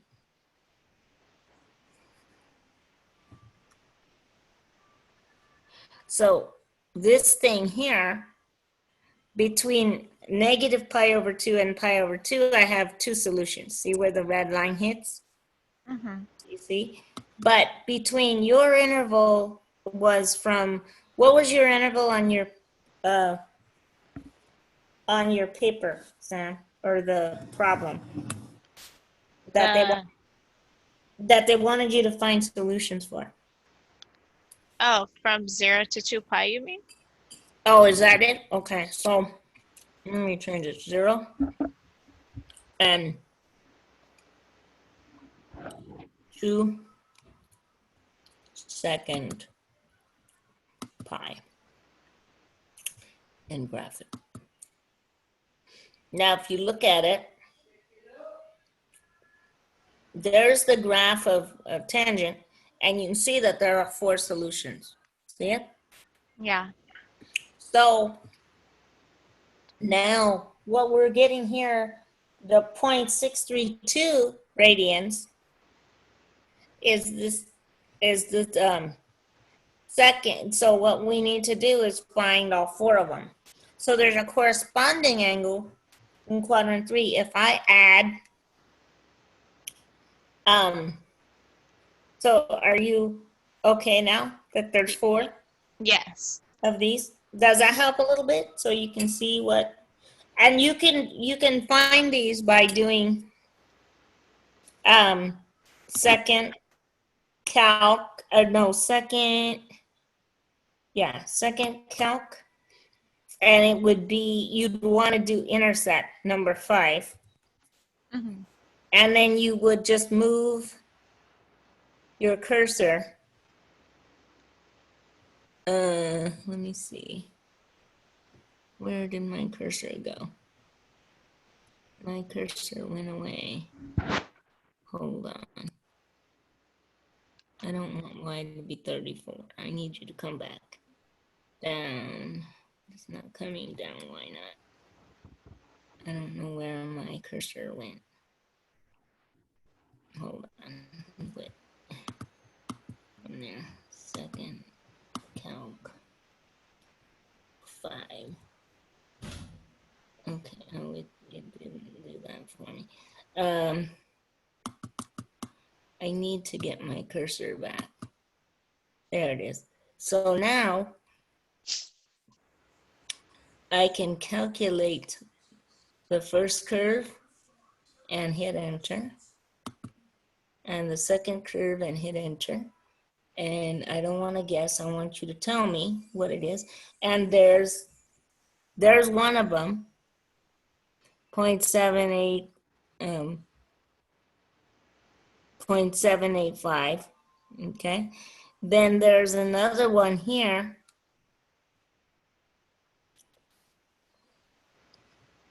That this is, so then I have another curve. And so you can go through and you can get the answers that you did by using the curve, or you can get it algebraically like we're doing here. That's so weird because I answered 0.785 for one of my answers, but It should be one of them should be 632. What do you have for your? Oh, so for the correct answer, they do have 0.632. That's what you did. 732 is the argument for the inverse tangent. Because remember, I didn't put in the inverse tangent. I put in the tangent. Oh, So okay. it doesn't show you what the x is. It shows you where the tangent is. Okay. Yeah. So right now I have this. So let me send you my solution so far, and then maybe you'll be able to continue based on what we did yesterday. Because Yeah. I think you understood it after. Yeah. But I'll continue with you, but I just want you to be able to see it before but I always like to look at it on the graph to see how many answers I'm supposed to have. Yeah. If my math agrees with the with the picture of what I'm looking at, you know. But Yeah. that's what I'm sending it to your phone. Give it like 30 seconds because it's still sending right now. Okay. It's having a moment. There, it just went right now. It just sent you. So I took you through the solution for the first part. We got one of the solutions was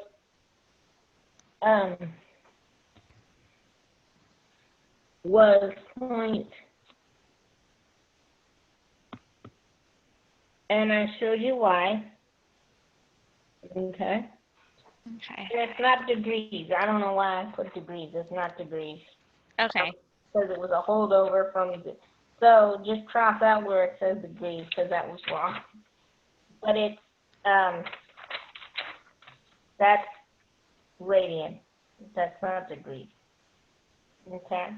Okay. But make sure you understand how I got the quadratic formula that I got and everything. Yeah, I think I understand up until the point of finding like how you went from quadrant 1 and then you knew to go to quadrant 3. Okay, so here's the thing. Tangent is continuous, except at the asymptotes, right? And so if you look at the picture that I have at the bottom, you see where I have the 0.632? Now, my first question to you is, are you able to get the 0.632? Yes. For x? You're able to get that. Okay, which quadrant is that in? So that's in quadrant 1. That's in quadrant 1, right? Now, whenever you do a tangent inverse, because of the restrictions on the tangent inverse, you're either going to get an answer that's positive and in quadrant 1 or negative and in quadrant 4. That's what your calculator is going to do. It's either going to give you a quadrant 1 or a quadrant 4 answer. Okay? Okay. But we have 4 answers to this question. Okay? So if you were to draw, you were to continue that line that I drew down into quadrant 3, you would have a vertical angle underneath the positive x the negative x-axis, which was equal to 0.632 as well. And so the angle in quadrant 3 with respect to 0 is 0.632 plus pi. Okay. Okay? Okay. Because you're looking at 0.632 is a reference angle. So basically what I'm looking at is a reference angle of 0.632 radians in each quadrant. Okay. Okay, I see what you're doing. Yeah, that makes sense. So remember, if I'm in quadrant 1, 0.632 is its own reference angle, right? Mm-hmm. If I'm in quadrant 2, then it's going to be pi minus that. So it's going to be 3.14 minus 0.632, which is 2 something. I don't know the whole thing, but it's 2 something. In quadrant 3, I'm going to add pi to my angle. And in quadrant 4, since they want it to be positive, the reference angle is going to be negative 0.632, but what I'm basically going to do is take 2 pi minus that number, and I'm going to get like 5 point something for my other answer. Or maybe in the high 4s, can't do it in my head, but because it's 6.28 minus 0.632, but I think it's 5 something. So, And then but those, then I have to do the other one, because remember, it's only supposed to go from that first angle. That first angle is in quadrant 1, so I'm only going to use quadrant 1 and quadrant 3 where tangent's positive. The second result comes from the other quadratic that I have. mm-hmm. Right? Yes. Because I have that other quadratic, -2. I didn't get the decimal for that yet. -2 minus the square root of 12. So those two answers are going to be in quadrants 2 and 4, respectively. And I'm going to use that reference angle for quadrant 2 and quadrant 4. Okay. So you get 2 answers from the first tangent, and then 2 answers for the second one.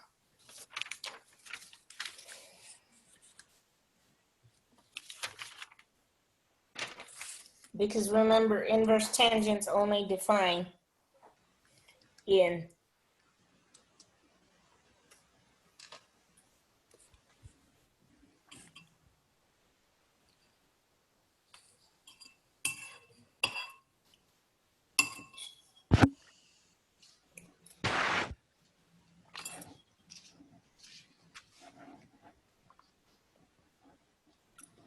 and then tell me if you're getting the answers you should. If you're not, then I'll continue.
So when I put in the -2 minus radical 12, divide that by 2, I got -2.732.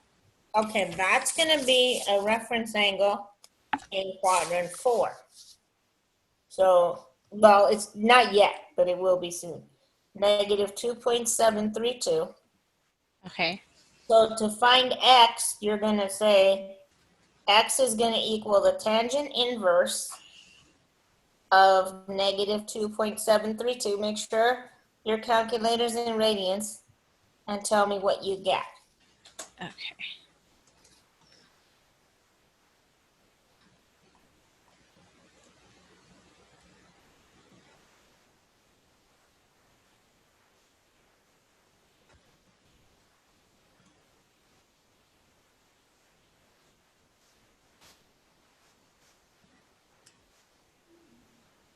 I got -1.2199. So -1.2199. So that, remember here, we're going underneath the x-axis, right? So we're going into quadrant 4. So if you think of under the x-axis to what would be quadrant 3 if we were going the other way, would be -1.57. So you're still in quadrant 4 there. And so in this case, you have, that's where your quadrant 4 and your quadrant 2 angles are going to come from. Because you already got the answers for 1 and 3. Now we're going to get the answers for 2 and 4. So -1.2199 is going to be something like this, 1.2199. And so if you're looking at quadrant 2, which is the other place where tangent is negative, you're going to take, and the way that you get that is that you know that they add up to pi, right? Yeah.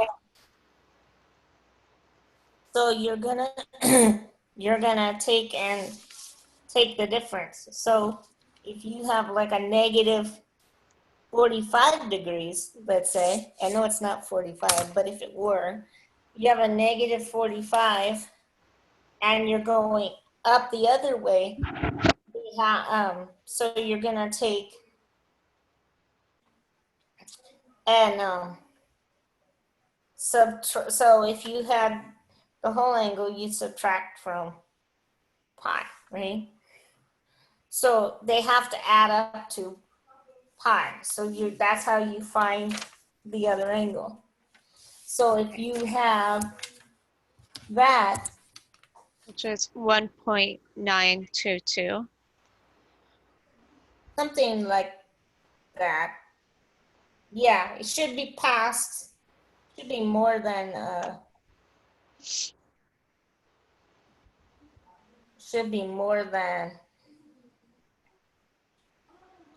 yeah, that sounds about right. I didn't do the math, but that sounds, so does that match your? Yes. And So they have the 0.632, which that's the reference angle for quadrant 1. Yes. And then they have the 3.774, which we And where did that come from? From the quadrant 3 when we added pi. Yeah, because remember, okay, so remember that when you're doing the quadrant 1 angles, right, you're only going to do 1 and 3 because those are the only places where tangent's positive, right? So you generate 2 answers from the first one. Okay. And then we're going to generate 2 answers from the second one. Okay. So they also have a number that we didn't get yet, which is 5.063. Okay, now where that's coming from is that you know that you have a negative 1.299, right? Uh-huh. But you don't want a negative angle. Okay. Okay. So you want a coterminal angle with this one, Okay. but positive. Okay. Okay.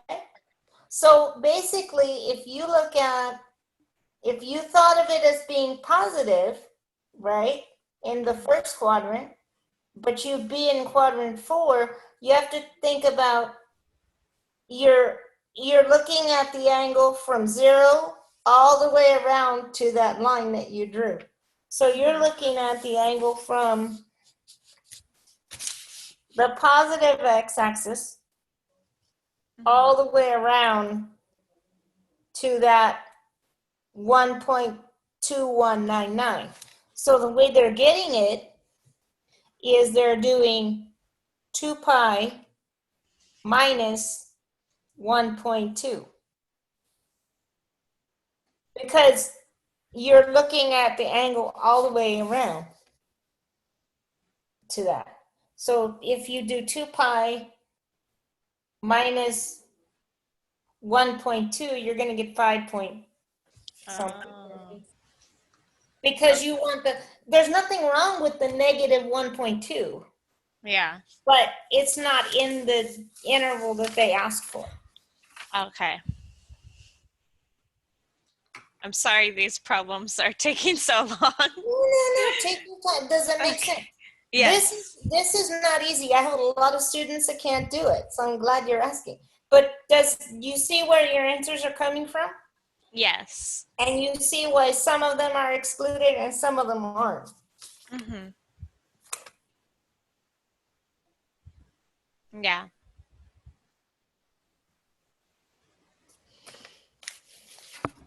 No, if you have questions, ask, because that's what I'm getting paid for. So please ask me, because it makes me feel like they're paying me to do my job.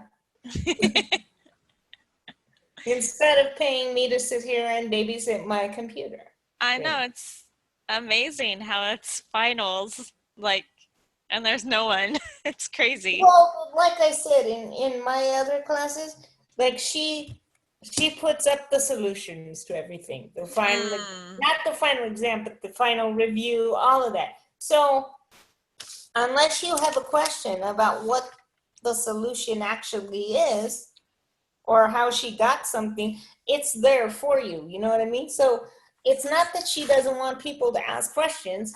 She just tries to make it as explicit as it could possibly be. Yeah. And So that cuts down on a lot, you know? yeah. So people can actually focus on, people do ask questions, especially the gentleman who came earlier, but he's been preoccupied with his other class, so.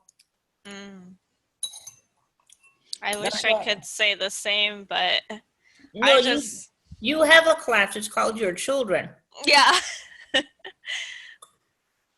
But yeah, I knew that this class is more important because you know how your grades depend on your math and science. Right. So I'm trying to get better grades in those classes. But I just ended up bombing my English final so I could do this. But I mean, I knew that I could get away with that because I was getting already extra credit. So I ended up getting an A anyways. But it's kind of one of those things where you're just like, no, but sometimes you have to do that. Yeah, you have to choose what's like, how many points am I gonna get and all that. So yeah, no, it is, and especially this semester for a lot of people. yeah. So, does that make sense or no? Yes, it does. Did you have another one like that or something else? Something else. Something else to challenge me with. Yes. I know his test was not too hard, but I just wasn't prepared for it at all. So it wasn't what you expected, or you just didn't have time to study the way you. Yeah, I didn't have time to study the last section, so. Can you still see my screen or? No. Oh, okay, let me No, share. you have to share because I was. Oh, right. The calculator, remember? Okay. Let me see. You can go ahead and share now. I'm not sharing anything. Okay.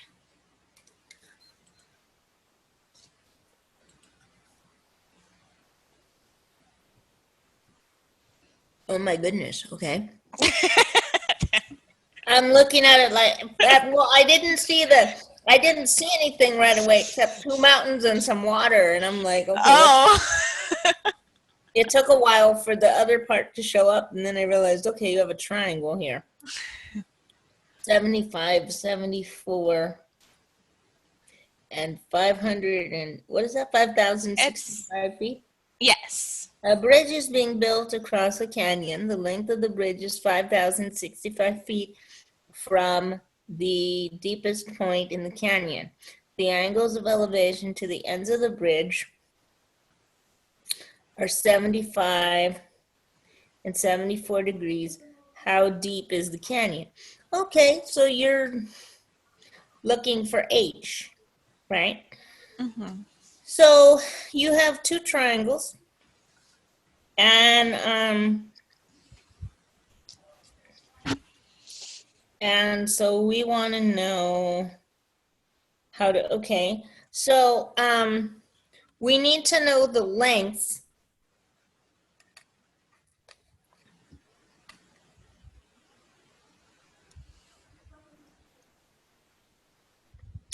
And because those angles are not congruent, we know that that line doesn't go straight through, so we can't just divide it in half. We have to actually do some math to find the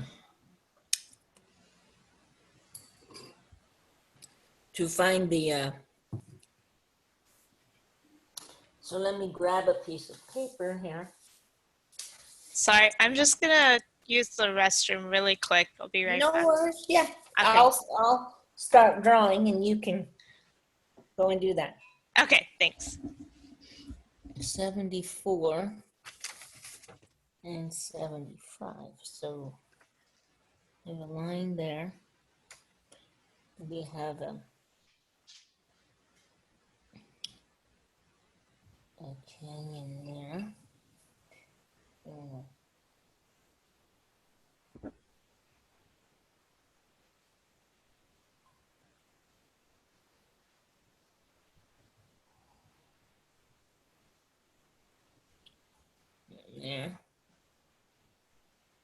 And we have a line here, and a line here, and a height here, H. And we have an angle 74 degrees and an angle 75 degrees. And then this whole thing, okay, so we want to find H. And we know that this is 5,065 feet. Yeah, so we can say that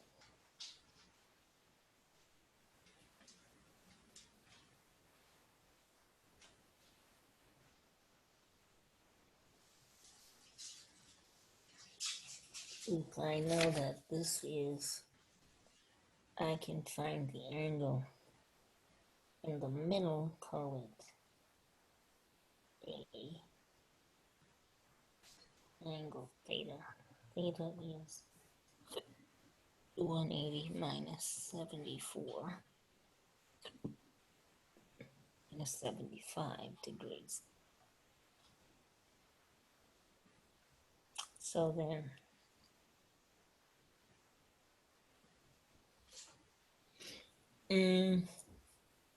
so then I can do, where's my label? So we have 180. Oops, 180 minus 74 minus 75. That's 31 degrees. So theta is 31 degrees. So then I can say that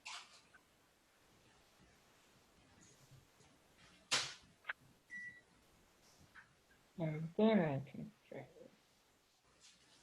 that this angle. Hello? I'm here, Sam.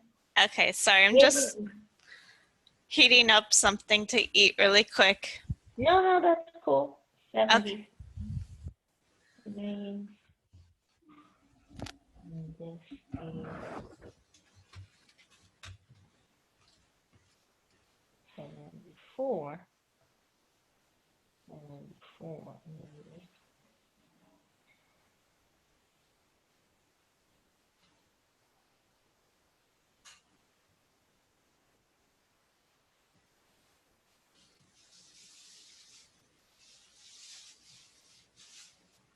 So then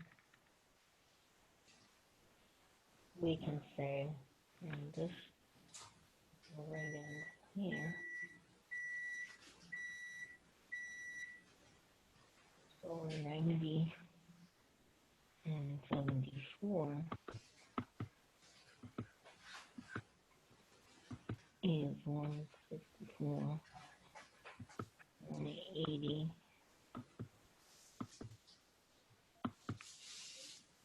16, so this is 15 degrees, this is 15 degrees. And then you have, so I can say that the sine of,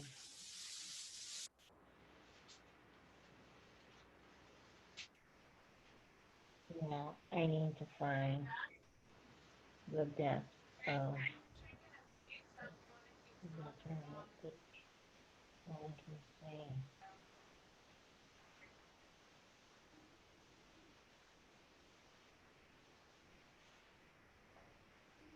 that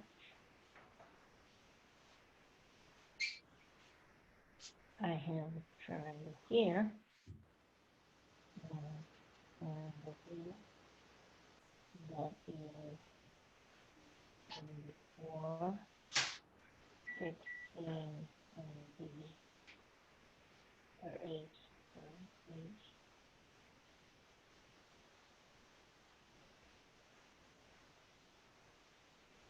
Okay.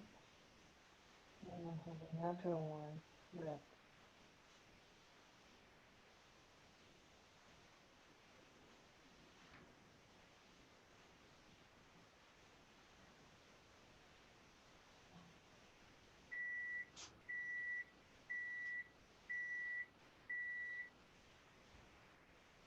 this is 5 degrees, this is H, and this is 16 degrees, and this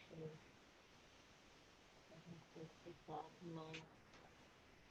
So, if I said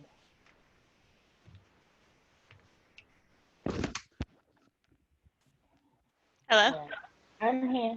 Okay, sorry about that. I didn't realize how hungry I was. No, I'm fine with that. So then, and then the 15 degrees is X or H,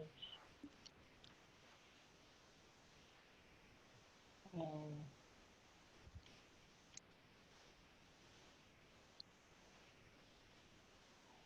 this, um,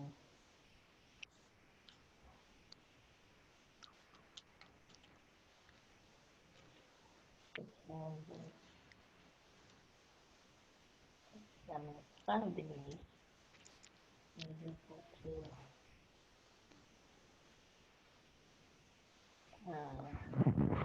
this H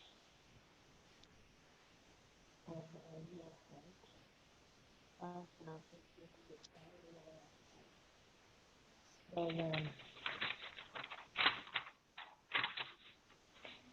H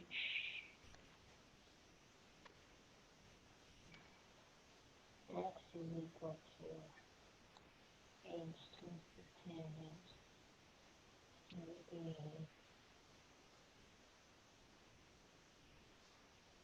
And so then we get and H is equal to the tangent of 75 degrees times 5,065 minus that. So then you have, you're gonna say, so H is going to be the tangent of 75 degrees times 5,065 minus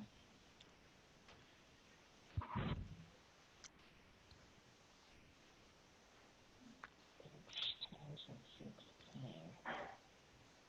degrees. So then you have H is equal to 5,465 times the tangent of 75 degrees minus tangent of 75 times 16. And I'm going to say that H plus H times the tangent of 16 degrees times the tangent of 75 degrees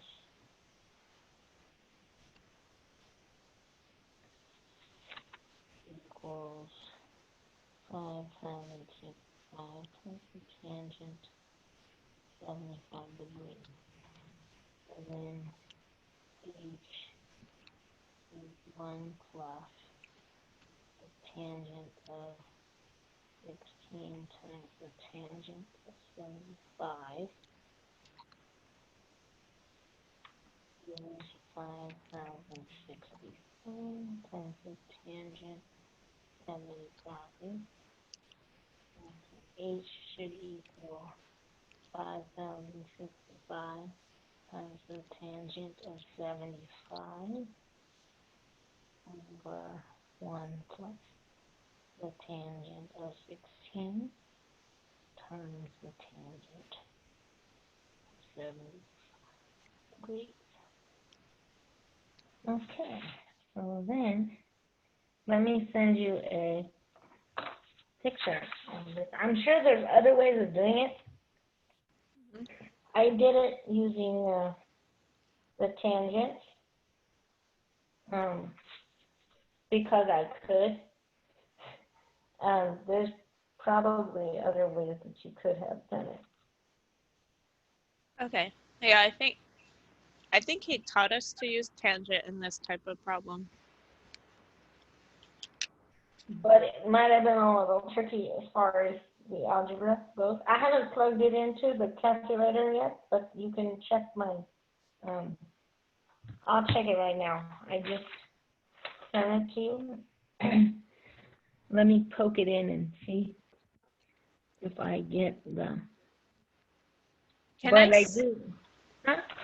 Oh, I was just wondering if I could see how you plug it in. Yeah, let me just plug it in and make sure that I can get the answer first. Okay. And as soon as because, I might have put 35 where 25 belongs, and then, I'll get to rough after that. But sure, I can show you as soon as I actually know that it comes out the way it should. I need to make sure my calculator's in degrees, though. I don't think it is. Okay. We've been switching back and forth all morning, and that could be disastrous. I know.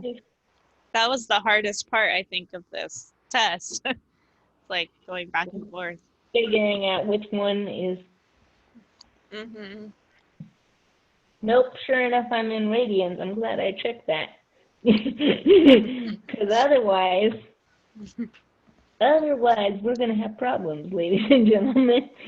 Let's see. So 565 times the tangent of 75. It's actually not that bad to plug in. It's Okay. hard to get to that result. The algebra of getting to that result is Okay. a little more. It's mostly algebra. There's comparably, compared to some of the problems that we've done, Mm-hmm. this problem probably has as little trig in it as any of the problems we've done this morning. Most of the problems that we've done had way more trig in it than this. This had a lot more algebra in it than Okay.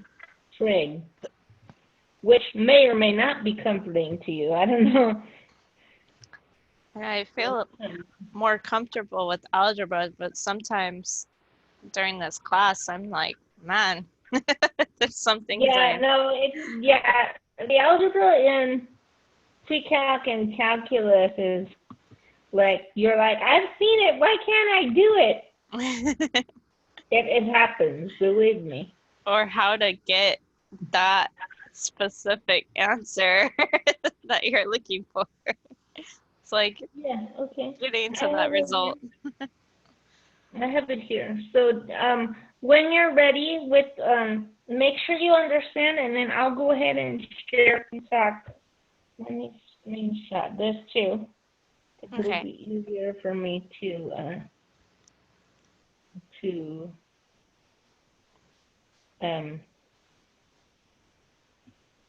but I'm gonna lighten the screen. That's the only problem. But I think you'll be able to control, and then it's all fine. If not, I'll just do it again. But let me screenshot this so that I'm not the emulator. But if you need to share the emulator, I can. Are you okay with how I got to that fraction? I sent it to your I'm still going through. digestion. Yeah, I'm just going through each step. Uh-huh. That's fine. Let me know when you're ready. Okay.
Okay, so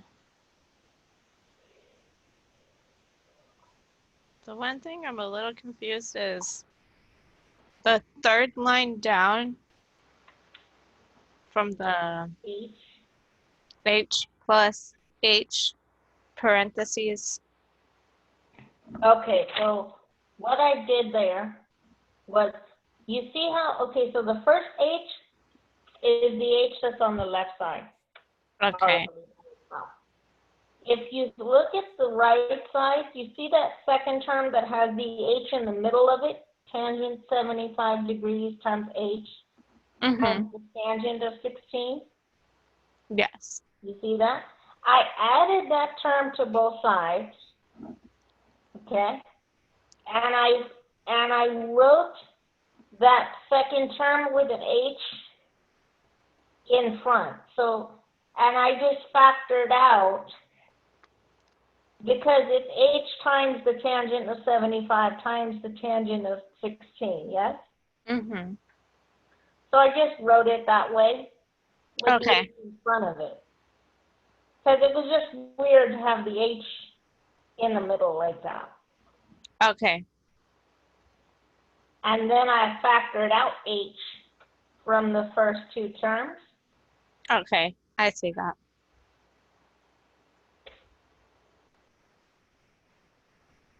And then you found it. H equals that divided by. Okay.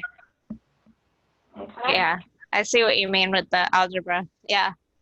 It wasn't that bad, but the algebra is a little bit tricky. So then, so are you okay now with how I got to that? Yeah. Let me start sharing. Let me open up the screenshot first, and then I'll be able to show you. But I have to open up the screenshot that I took. So this is going to be, there it is.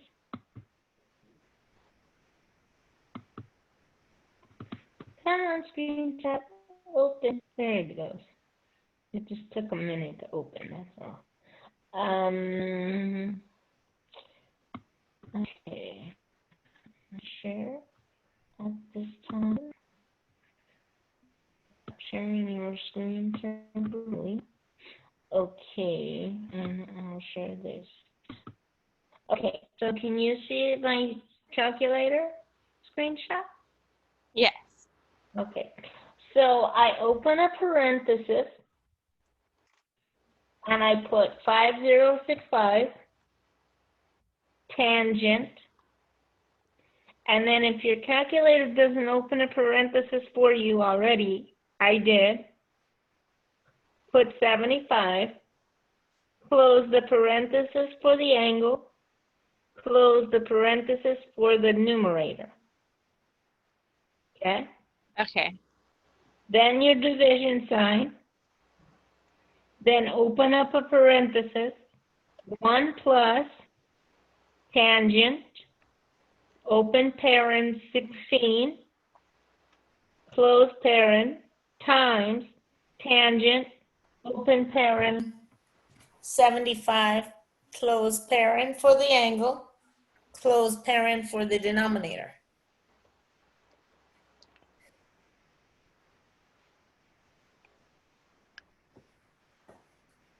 Okay? Okay. And if you put that in your calculator, you should get 9131.151086. I was wondering what happened. I forgot to put a plus sign. Oh. Okay. Okay, I got that. 9131. Yeah. Huh. So you knew to find tangent based on the opposite of adjacent. Well, I could have used the law of sine maybe, and done like the sine of 16 over or yeah, like the sine of 16 over x and the sine of 15 over 5,065 minus x is equal to the sine of either 74 or 75 over h. But I didn't want to have three variables in the problem. Yeah. You know? That makes sense. Yeah, it's just gonna take me a little bit to understand the, Well, that's why I showed you both triangles separately. yeah, So you could see, do you understand where the 5,065 minus x came from? yeah, because it's split. Yeah, but they're not necessary. It's not equal because the angles are not congruent. Okay. I think that's where I was getting confused because If the angles had been congruent, yeah, then you could have just split the 5,065 in two. right. Okay, that makes more sense now.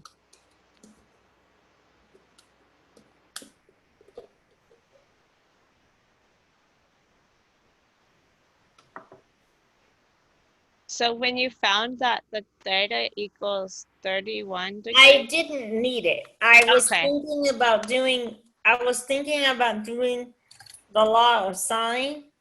Oh, okay. And then I realized that if I did it with the law of sine, I was going to end up with needing three equations. Uh-huh. So I was like, let me not do that, Yeah. because I was thinking about finding the lengths of one side of the canyon first. So our teacher gave us this chart where you can find the law of sines when you have two sides and an angle. Right. You need at least one angle and two sides, or two angles and a side.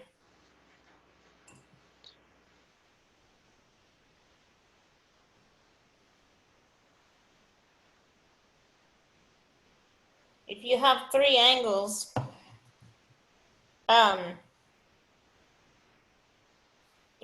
three angles, it's too many unknowns.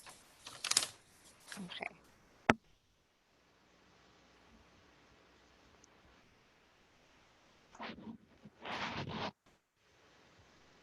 Oh. Okay. Okay.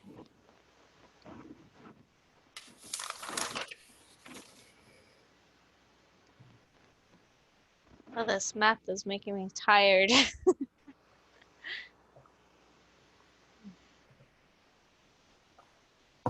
The math, the weather, your children, Yeah, finals. I know. I don't know how I stayed awake last night. Screaming children, probably. What time did they lay down? Well, it's because my test closed at 12, so I was on there till 12 taking it. I see. Yeah. Yeah. And halfway through, I was gonna fall asleep, and then I was like, no, I have to get through this. And then something inside of me just made me wake up. It was like I slapped myself inside my head. Yeah, I've been there, done that before. Yeah, I hear you. I hear you.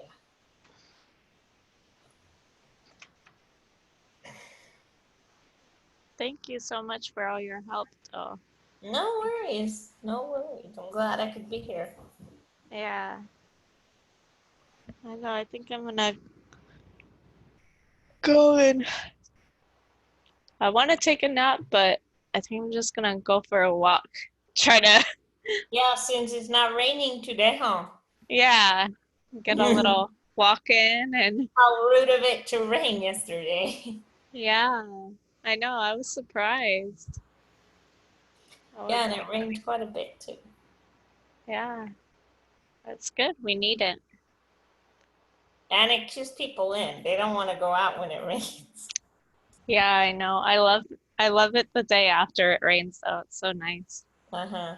Yeah. Cleaner. So you guys can't go outside at all, like Well, for I mean, it depends. See, because they don't want us going far. We have a patio, so we could go out to the patio, like, but nobody really goes out to the patio because that's where the washer is, and that's where, they keep our like shower equipment, shower chairs and whatnot. I mean, we use it sometimes, but it's hard to get out there, and then we have to be socially distanced when we're out there, and yeah. so it's not something that for two of us here that are wheelchair users, especially, like, they don't want us to like go out too much in the neighborhood because in theory, if they do that, then they have to give us another shower after we come back. You know what I mean? Because we would have to clean up afterward, and it's hard. It's a production to get us in the shower, like Yeah. get us out. So I mean, yeah, we could. I mean, you can.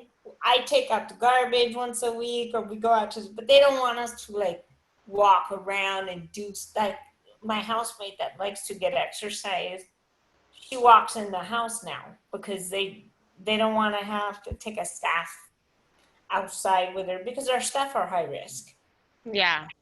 because of factors in their lives. So they don't want to like walk her around the neighborhood. You know what I mean? Yeah. So I it's more restrictive than. But like we have a housemate that's ambulatory, and she, she'll go out to like, not necessarily walk around the block, but she'll put her clothes out, or she'll come back and do like she'll go to like, but they don't want us to be in the neighborhood because you never know when you're gonna run into somebody, you know? I know it's a good thing I live in a more suburban area because I feel like we're a lot more separate, than the city. Yeah. So, Well, like we have a house like probably 2 feet away from us on either side, So if they happen to be out, not that mhm. they're gonna come strolling down the street, but I mean, they're Yeah, I just trying. think people look at me like I'm crazy because I try to, because, my condition, I Right. try to be as careful as possible too. Uh-huh. Um, so as soon as I see somebody, I'm like bolting across the street. I'm trying to just stay as far Don't, as away as don't be possible. afraid. I just wanted to bring you groceries. I'll leave them here, No, I've been ordering, or my husband will go to the store. I don't even go to Do, the store. do you do non-contact delivery when you do it? Yes, yes. Do you have them leave it in your driveway or on your porch? Just on my porch, and Uh-huh. then I'm out with the Lysol spray, just spraying Uh-huh. everything down. Uh-huh. Uh-huh. Yeah, and then if I order food, I'll put it in a separate container. I'll separate. Yeah. Yeah. Mhm. So yeah, just every time wash my hands, just being really, just more, Vigilant. yeah, More probably vigilant than yours. more so than like the regular person, because when you have that, like a chronic condition, it Right. makes you a little bit more, Of course. And well, that's all of us here. I mean, we have different, yeah. mostly lung conditions. But I mean, That's even worse because of well, the I have the history. virus. I have the history of bronchitis Oh, and bronchitis and asthmatic bronchitis and whatnot. And then my oh, husband. I didn't know that. Yeah, I mean, when I get sick, God's been really gracious to me this year. I haven't been sick, so uh, it's been really good. But I don't know if you've had a chance to watch any of my YouTube videos. Probably not. No, But I I think the first couple. That's I it. posted the last video was a bunch of Cerritos College news. There was a food bank today that I stuck in there, but there's also some graduation news. They're going to do a virtual ceremony on the 24th of June, 23rd Oh. of June. They're Oh, going to do okay. a virtual ceremony for the graduates, and they're going to allow the families and the friends to participate. So they're sending notifications to all the graduates after the 22nd. Oh, And okay. then I think in 2021, if public health, as soon as public health officials permit us to leave, they're gonna and assemble. They're gonna plan a physical ceremony for next year. So Oh. we're gonna have 2 physical ceremonies next year. Oh, One okay. for one for the graduates of 2020 and one for the graduates of 2021. Oh, that's nice. That's what the seniors, I mean, the graduating class this year voted on. Mm-hmm. But they also voted to have a virtual ceremony. So they're having a virtual ceremony in June, and then they're having a physical ceremony next year. Oh, So that's nice. yeah, Okay. they asked, they were considering it when I think it started in late March, when it became apparent after the first like 3 weeks that we weren't going to come back like by finals, you know. Yeah. Because originally we thought we might be back for finals week, um, and when it became apparent that we weren't, they started surveying the graduates to see what they wanted, Hmm. and that's what the graduates voted on. So yeah, I thought it was really. I have to hand it to Cerritos, even though we've had some glitches. I really approve of the way they've handled this for the most part. Yeah. You know, we've had some hiccups, but I really think they've done a pretty good job of keeping everybody informed and making sure there's services and you Yeah, know. because I know that I read that email about how they're gonna start up the fall classes with the labs being Mm-hmm. less people but social distance. Right. But they're also going to increase the number of labs. Oh, okay. That was something that somebody had a question about, and that was actually, if you get a chance to go into that email that I sent, because there was a video that went along with that too, with the embedded board meeting link from Mm-hmm. I think May. What meeting was that? May 6th or something like that. They talk about that, and somebody asked about, well, does that mean only 10 people are going to be able to enroll? And they said no. What they're going to do is they're going to assign the number of labs based on the number of students that enroll. Oh, So okay. if they have like 30 students and they only can support 10, then they'll add a couple more labs Yeah. so that everybody can, but they're not sure exactly how that's gonna work yet. They're gonna, I think they're gonna, like, I don't want to say pilot that, but experiment over the summer Mm. when enrollment is a little bit smaller. And then they're planning it now though. The next board meeting is on June 3rd. Mm-hmm. So if I hear anything about it, or I'm sure there's going to be another update. Probably, I would look for another update from President Fierro this week, and because he likes to update on the weekends, Okay. or Friday. So if I see another update, I'll send it to you guys. But I tried to make sure that even if you didn't have a chance to see the video, that you have all the information, you Yeah. know.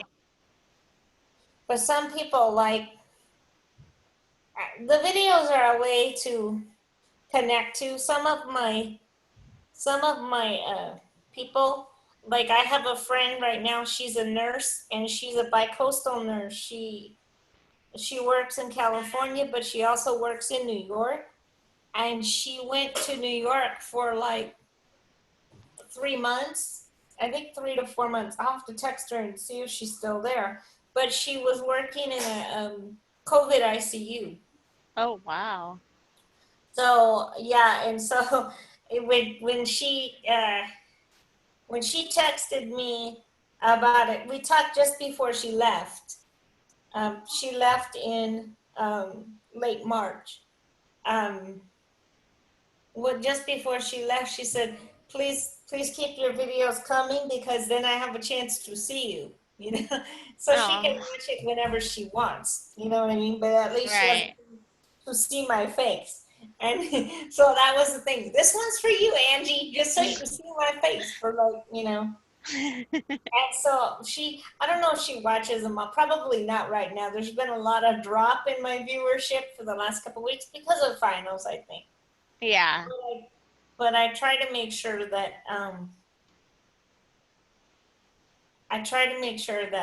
people have the information, because my thing right now is not to necessarily bombard you with information, but it's just to make sure that you have it because you might Yeah. know somebody else who needs it. Yeah, it's very helpful. I You know, appreciate it. I don't know everybody, but I figure if I can spread it to the 30 or 40 of you that actually read it, then maybe you'll know somebody, you know? Yeah. And because I think right now that's the thing that people, yeah, we focus on the tech and yeah, we focus on, we have it all. And like I said, Cerritos has done a really good job, not only with the campus, but with the community too. But that doesn't mean that everybody gets the information, you Yeah. know?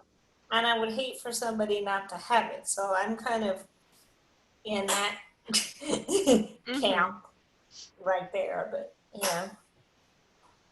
But maybe it'll pick up over the summer. Who knows?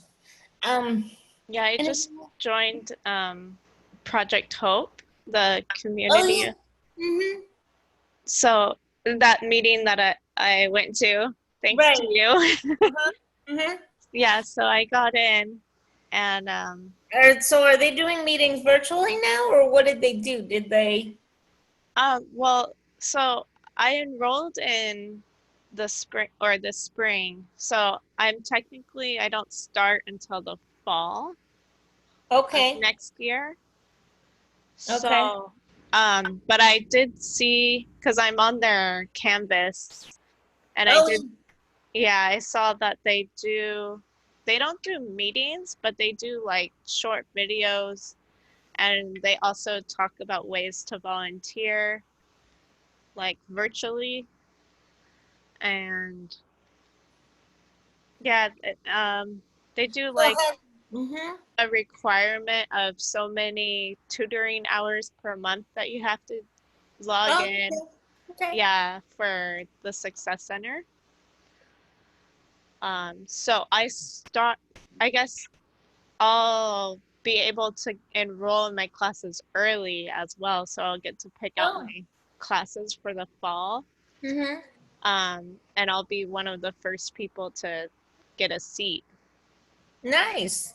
Yeah, so it will really help because the rest of my classes that I need are just basically the math, the physics, and the chemistry. Lots of, yeah, lots of hardcore science there. Yes.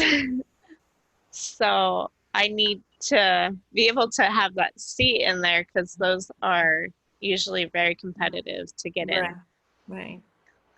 So it should help also for my resume and all that too. Mm-hmm. That's good. I'm glad. Yeah. Yeah, especially I'm glad I did it now because I don't Yeah. know how many Yeah. classes they'll be offering. Um, Yeah, actually, I haven't checked recently, and I think part of it is you got to give the school a minute because they were rushing to get stuff out by the 3rd of June for mhm. the summer, but everything coming from Professor President Fierro um, says that our enrollment for the summer is about where it would be without the pandemic. Okay. and that they're really trying hard to get the schedules out by the 1st of June for the fall. Okay. So they're trying. I don't know if they've succeeded, but they were pushing really hard at that. And he said that they were looking at putting more classes in the summer than they would normally. So they're beefing up the summer schedule more. I don't know if that means they're beefing up the fall too, because I know that when I was listening to the board meeting, the last board meeting, they said that right now the numbers looked on track in the fall, but it was too early to tell because we're not even starting the summer yet. Okay. And they didn't know exactly. So he said they were going to reassess that. I think he said like July, the first part of July, they were going to assess that to see where I was, maybe sooner, but he said, I think he said by like July, they would have a better idea of what actual enrollment was going to be like and what kind of budget impact they were going to have. Okay.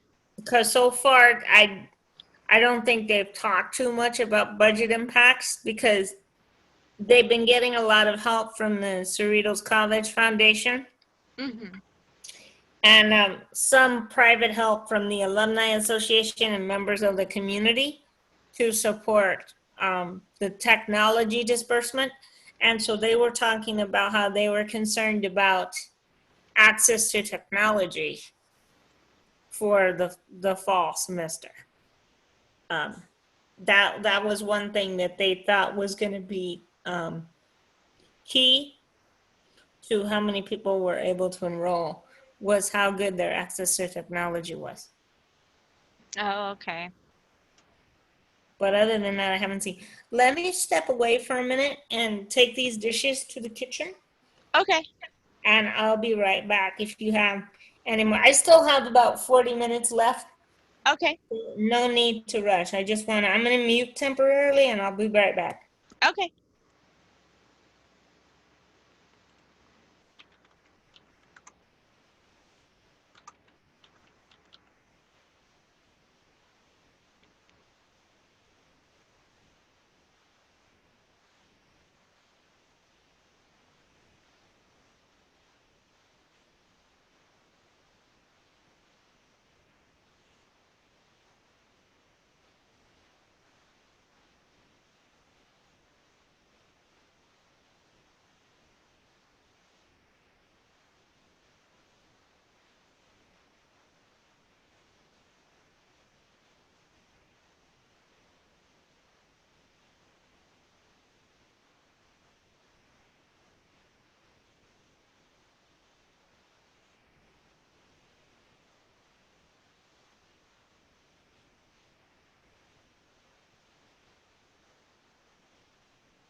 I'm back. Can you hear me, Sam?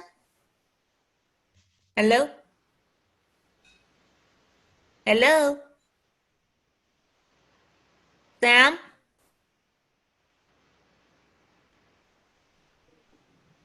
Sam? Hello, Sam?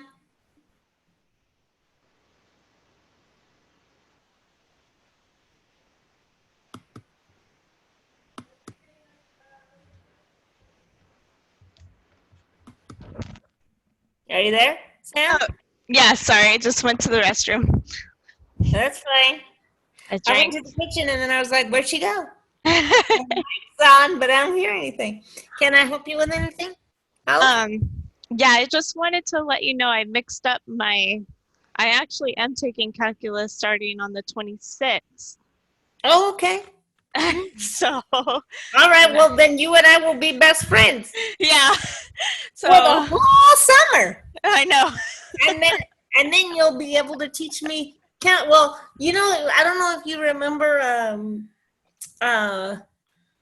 Jane and Christy that you Yeah. met, Yeah. but Jane's gonna be in chemistry, so they want me to help them, and Jane's gonna be studying for the TEAS test for nursing. Oh, okay. So yeah, we'll all be best friends. Yeah. I know. I Maybe could we can probably do help them with Yeah, chemistry. that's what I told her, because she's like, do you know anything about chemistry? I'm like, not since 1985, but we'll call Sam will know because Sam was tutoring her classmates. I told them. So maybe we can do a threesome Zoom Yeah, sometime that'd be good. and see how that works. Yeah. Do you still work for the school during the summer? Okay, so the apparently from my end right now, they hired me for the second 6 weeks because Professor Nick Dell has a class the second 6 weeks, so July 3rd. So after Wednesday's my last day this semester. Oh, okay. Because I don't need nobody has any finals on Thursday or Friday. So I'll come back the second session. The I'll second come the second session starts July 3rd. July, something like that. July 6th or July, something like that. Oh, okay. I'm not working in June, is what I know. I come back the second. They have different sessions, but all I know is whatever the name of it is, I come back around the 3rd of July. Okay.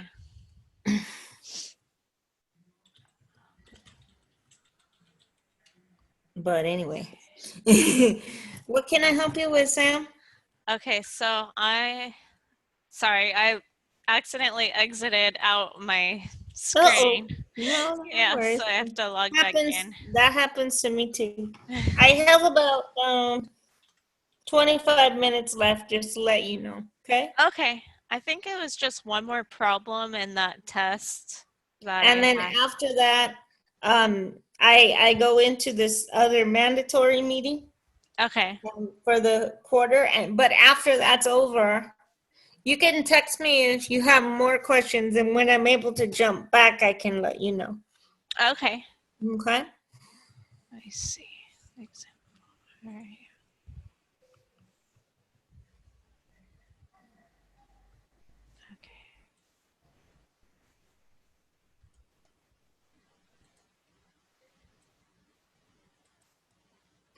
Right now is funny because one of our staff has another job, and she's a day. She works at a day program. They're having a phone conference, so she's in the back room. I'm in here, and then my housemate is having her meeting with our house counselor right now in the living room. Oh my gosh. So we're all like, today's meeting day, I guess, and we're all like meeting at the same time, but we're all in different rooms with different people, talking to different people. It's It's a little weird. You know what I mean? Yeah. It's almost like being at a call center where you can hear everybody around you, but you don't know what's going on, you know? I know. I was reading this article my English teacher gave us, and it was like the same thing where her high school students were like in separate rooms on their virtual learning computers, and then her husband's in his office working, she's in her office working. They're all just like separate, Yeah, it's weird. I know. separate, but you're in the same house. Yeah, I get it. All right, so I'm gonna share. Uh-oh, what did I do? No. Go back, sorry. No, take your time.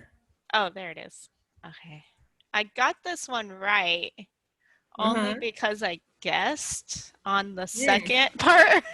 I see. No, yeah, I get it. It's kind of like what you were doing, I think, with the reference angles. You're not sharing your screen yet. No, not yet. Yeah, let me do that. Okay, here we go. In case this is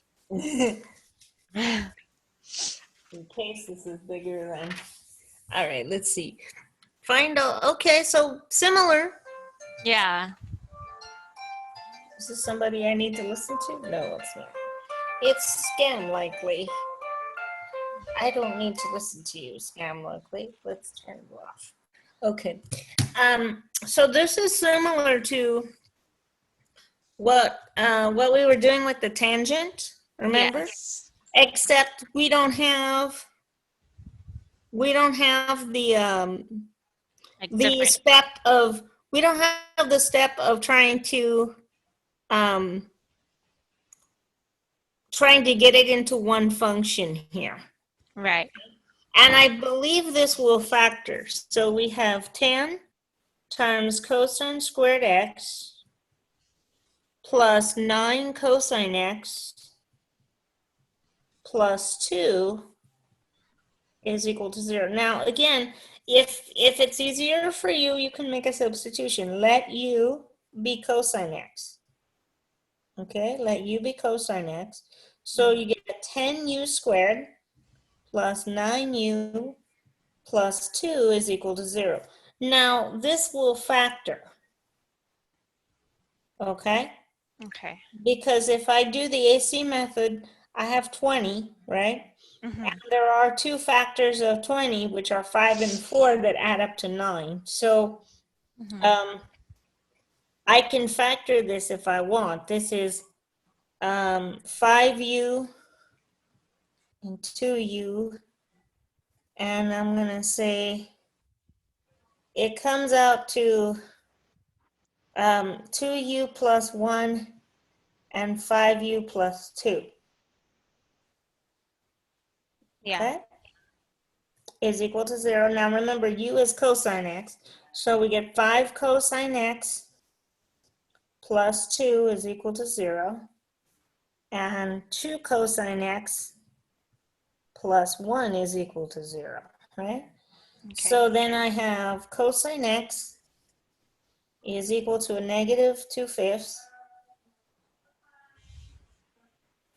And cosine x is equal to a negative 1/2. Right? Okay, can I ask a question for this part? Sure. Yeah. Okay, so is there ever a time where one of these values won't work? Because I remember him doing an example like this where, or I don't know if it was like this, but it was where like, I think cosine of x equals 5, and he said that's never possible. Right. Yeah, that certainly is possible. Just like it would be possible in a quadratic where you didn't have a real number. Okay, Yeah. so when do you know that it's not possible? Okay. Again, what do you know about cosine x? Not inverse cosine. What do you know about cosine x? About the, you're talking about the range? Mm-hmm. What's the range of cosine? It's 1 to 1. Negative 1 to 1. Negative Right? 1 to 1. Yeah. So if you look at the first expression, we have cosine x is negative 2/5. That's negative 0.4. Is that between negative 1 and 1? Yes. Yes, it is. So that's okay. We haven't found our x's, but we know there are some, right? And here we have cosine x and it's negative half, so negative 0.5. That one should be a little more familiar because that one's going to give you two angles that you know, right? That's going to give you two angles that are fundamental angles, right? Right. Mm-hmm. So that's how you know. Those. Okay. But if I got like the cosine x was negative 2, I would throw that away. Okay. You see? Yeah. Because remember that cosine x must be between negative 1 and 1, right? So we know these will both work. So now we're back to the same thing, except that cosine has different restrictions than sine and tangent. Inverse cosine has a different set of restrictions. Inverse cosine only works between 0 and 180 degrees, between 0 and pi. Okay? Okay. And that goes back to that slide. Let me see if I can. Is there a way you can send that if you? Yeah, for sure. I have to go into my email, but I'll put it up right now as soon as I see if I have I have it open. I still have it open. But I'll send this to you after. It's a little hard for me to send it right now because I've got like so many windows open and my email will take forever to open. But it's on this inverse cosine. The domain is negative 1 to 1. The interval is 0 to pi. Okay? So if I do cosine, so for the first answer, I'm going to get x is equal to the cosine inverse of negative 0.4, right? Mm-hmm. And it's going to give me an answer. What I'm looking for is, it's going to give me an answer between 0 and 180 degrees, right? Okay. So let me go and share my emulator. Let's see if my emulator's open. So this should be in degree mode? I believe so because he asks for it in degrees this time, right? Yes. So yeah, if you want your answer to come out in degrees, then let me check my mode and see, because I think it's in radian still. Yeah, it is. It's in radian, so let me change it. And then, let me see. So inverse cosine of negative 0.4 is gonna be, I'm getting 113.58. Yes. Okay, so this is 113.58 degrees. Sorry, can I take you back to that chart? And Sure. I'm sorry, my mind was focused on something else because my professor just messaged me and I missed what you were saying. I'm sorry about that. No problem. So what did you want to see again? The chart?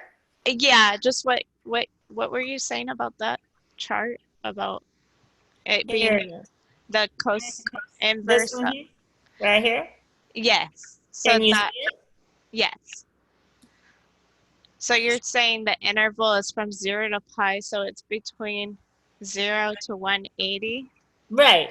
I'm just converting it to degrees, but this is 0 Okay. to 9, Okay. right?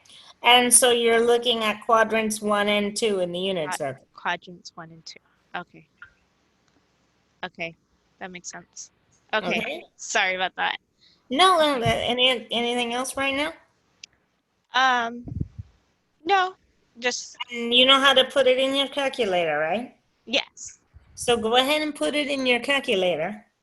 Make sure your calculator's set to degrees and tell me what you get.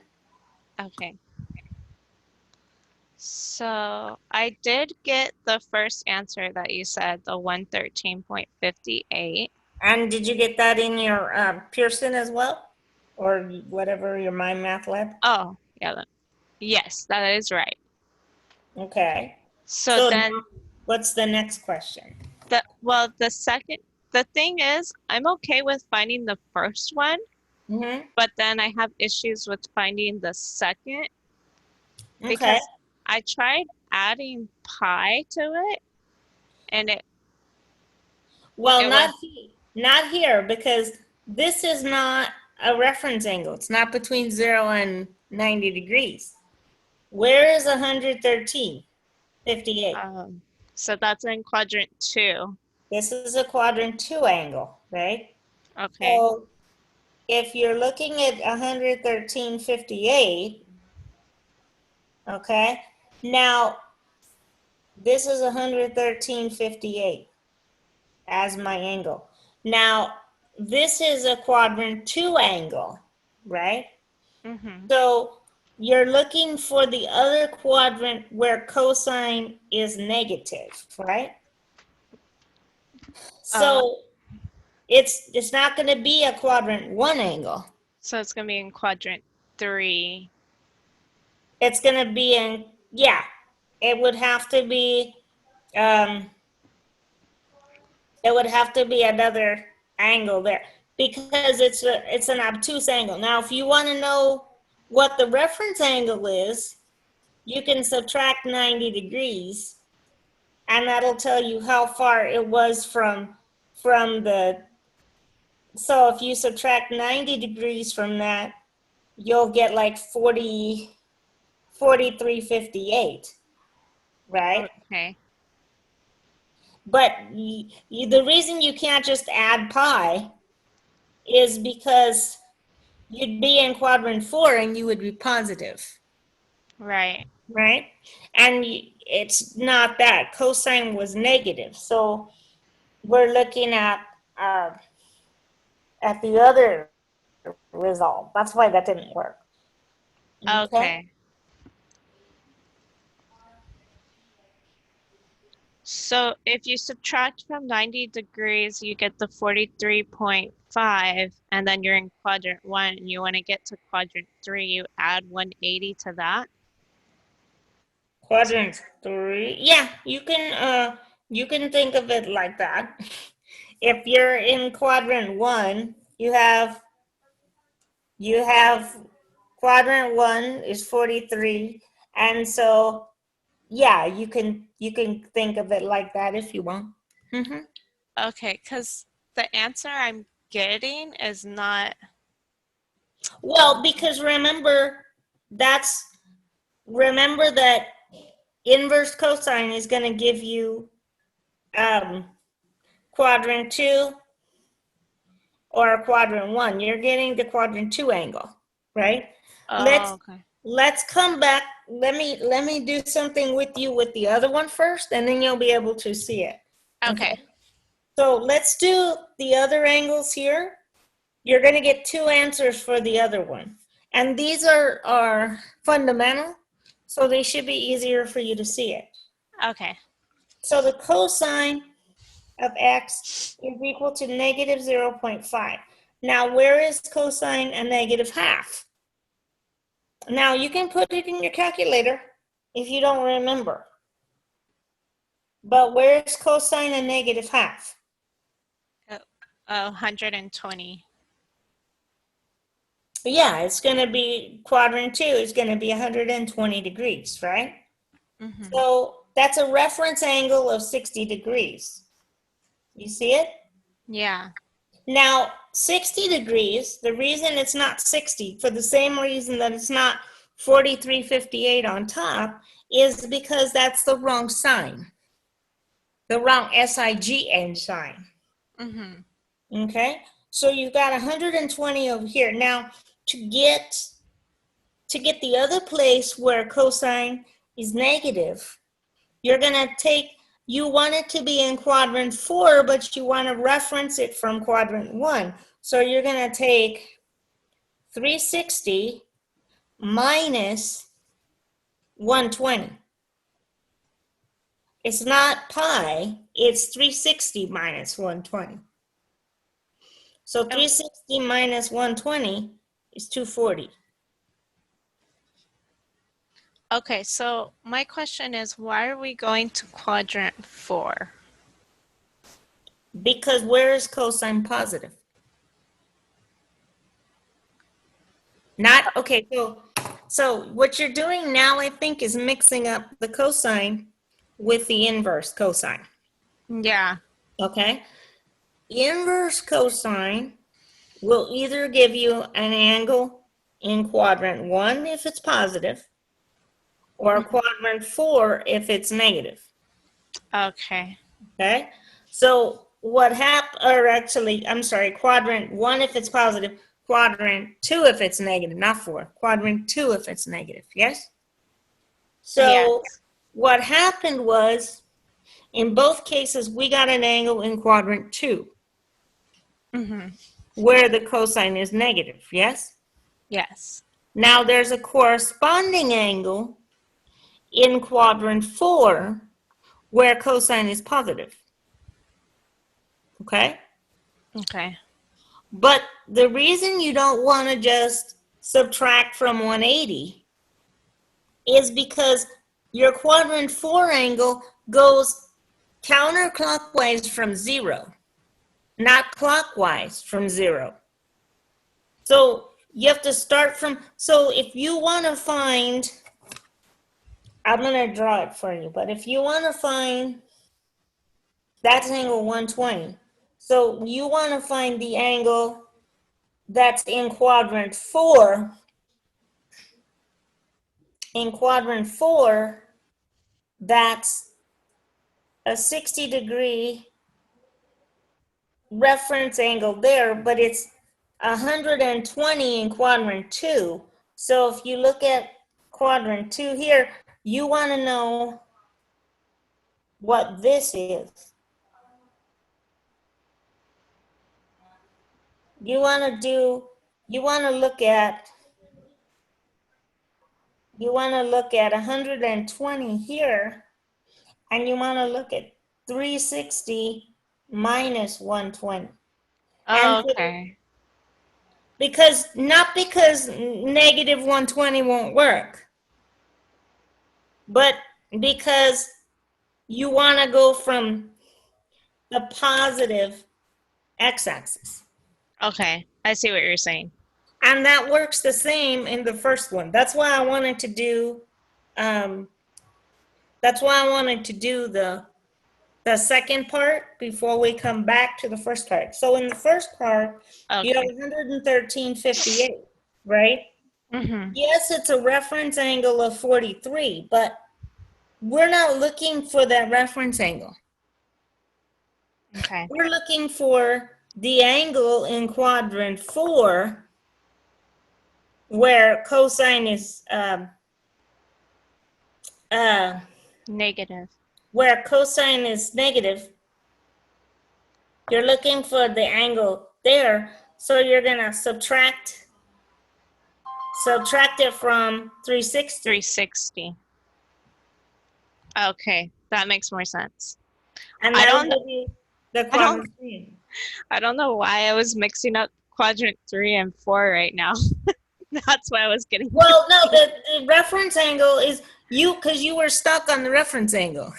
And that was Yeah. a big, 240 is in quadrant 3, not quadrant 4. And it should be in quadrant 3. Because remember, cosine is see, both of those cosines are negative, right? Yeah. So you're going to get a quadrant 2 answer, and you should have a corresponding quadrant 3 answer for that. Okay. And you do. You take it from 360 and you figure out what the angle is. Yeah. Okay? So based on your answer, if your cosine is negative, you know that it's going to end in the 2 and 3. Yes. And that's how you know. Well, you're going to have answers in quadrants 2 and 3 as long as, depending on what your interval is. If they had asked you for the interval from, say, 0 to pi, then you would only report 113.58, and you would only report 113.58 if you wanted the answers from 0 to pi, right? Yeah. So it also depends on what they're telling you for the interval that you want. Mm-hmm. Does that make sense or not? Yes, it does. Thank you.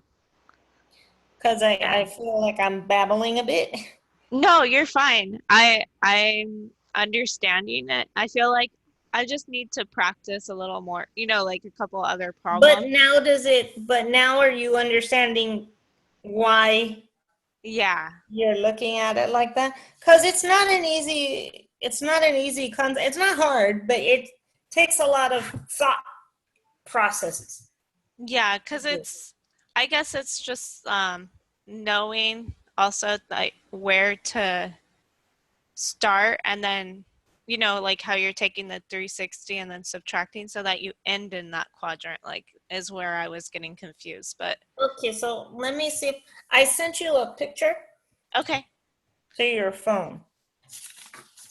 So see if but let me see if I can do one other thing for you really quick while I just have a couple of minutes left. Tanya is still in her meeting, so I'm okay. No, I'm okay. I told them not till 2:15 would I be ready, so I'm good. Okay. And her meeting, I'm sure her meeting is gonna take longer than 20 minutes. So if you're in quadrant 1, theta is equal to theta of the reference angle. Okay? If you're in quadrant 2, then you have an angle where if you have a reference angle, remember the reference angle is with respect to the horizontal, right? So if theta is here, if theta is in quadrant 2, then the reference, your theta of the reference angle here is going to be, theta of the reference angle is 180 minus theta. And I'm assuming that you're doing it from the positive direction, right? Mm-hmm. Well, theta is 180 minus theta of the reference angle, okay? If you're in quadrant 3, then your reference angle is below the x-axis, Mm-hmm. and you have theta of the reference angle is theta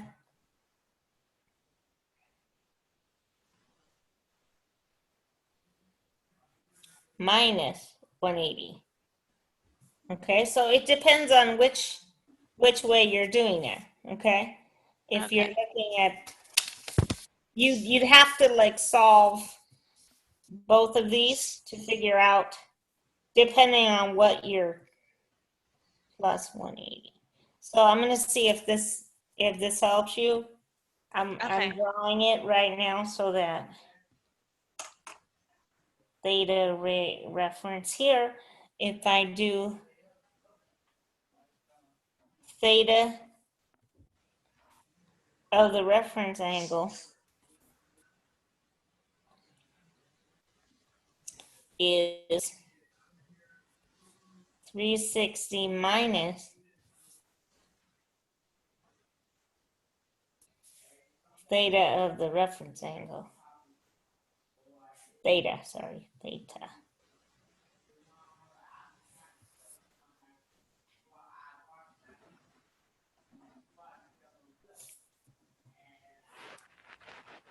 360 minus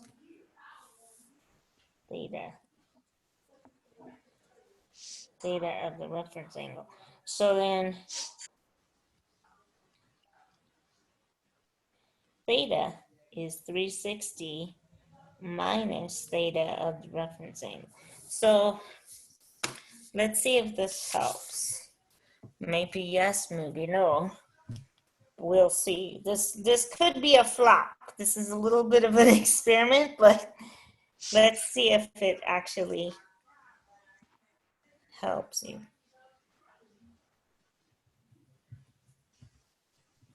Okay.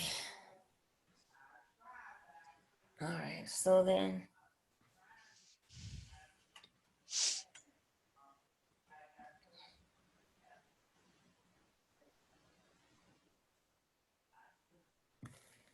it's sending it. This one is taking a minute to Okay.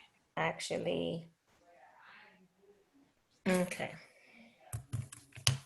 So that one is, the second one is like reference angle pictures. So you can see, I just drew in the reference angle. The theta is going to be from the positive x-axis all the way to the line. Okay. So but the reference angle is always with respect to the horizontal. So it depends on whether you want the reference angle or the theta. Where you've been having issues is in the second and the fourth quadrants. Mm-hmm. So in the second quadrant, the theta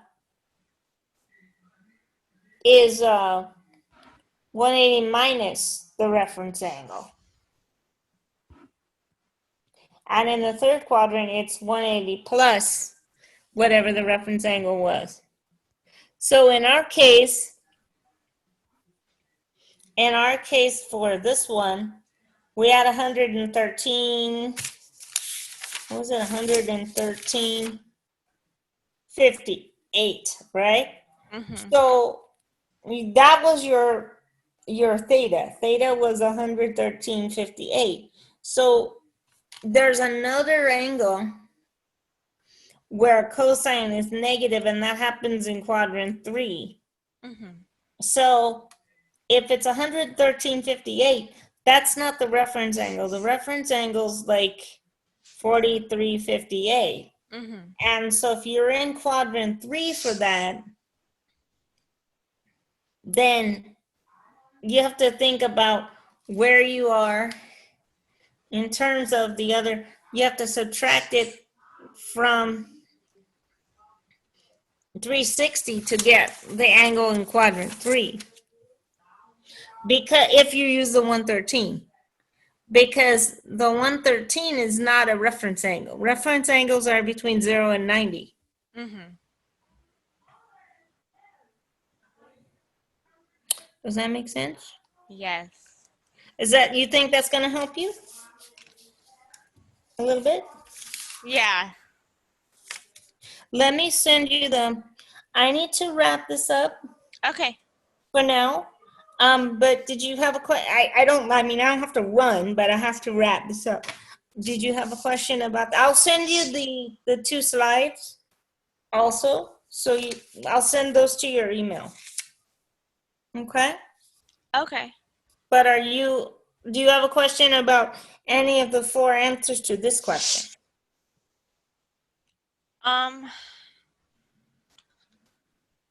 No, I mean, If you do, you can ask me. okay. The thing I don't get is you were saying that the 113.58, I wouldn't be able to subtract 90 and then add 180 to get Yeah, that. you should.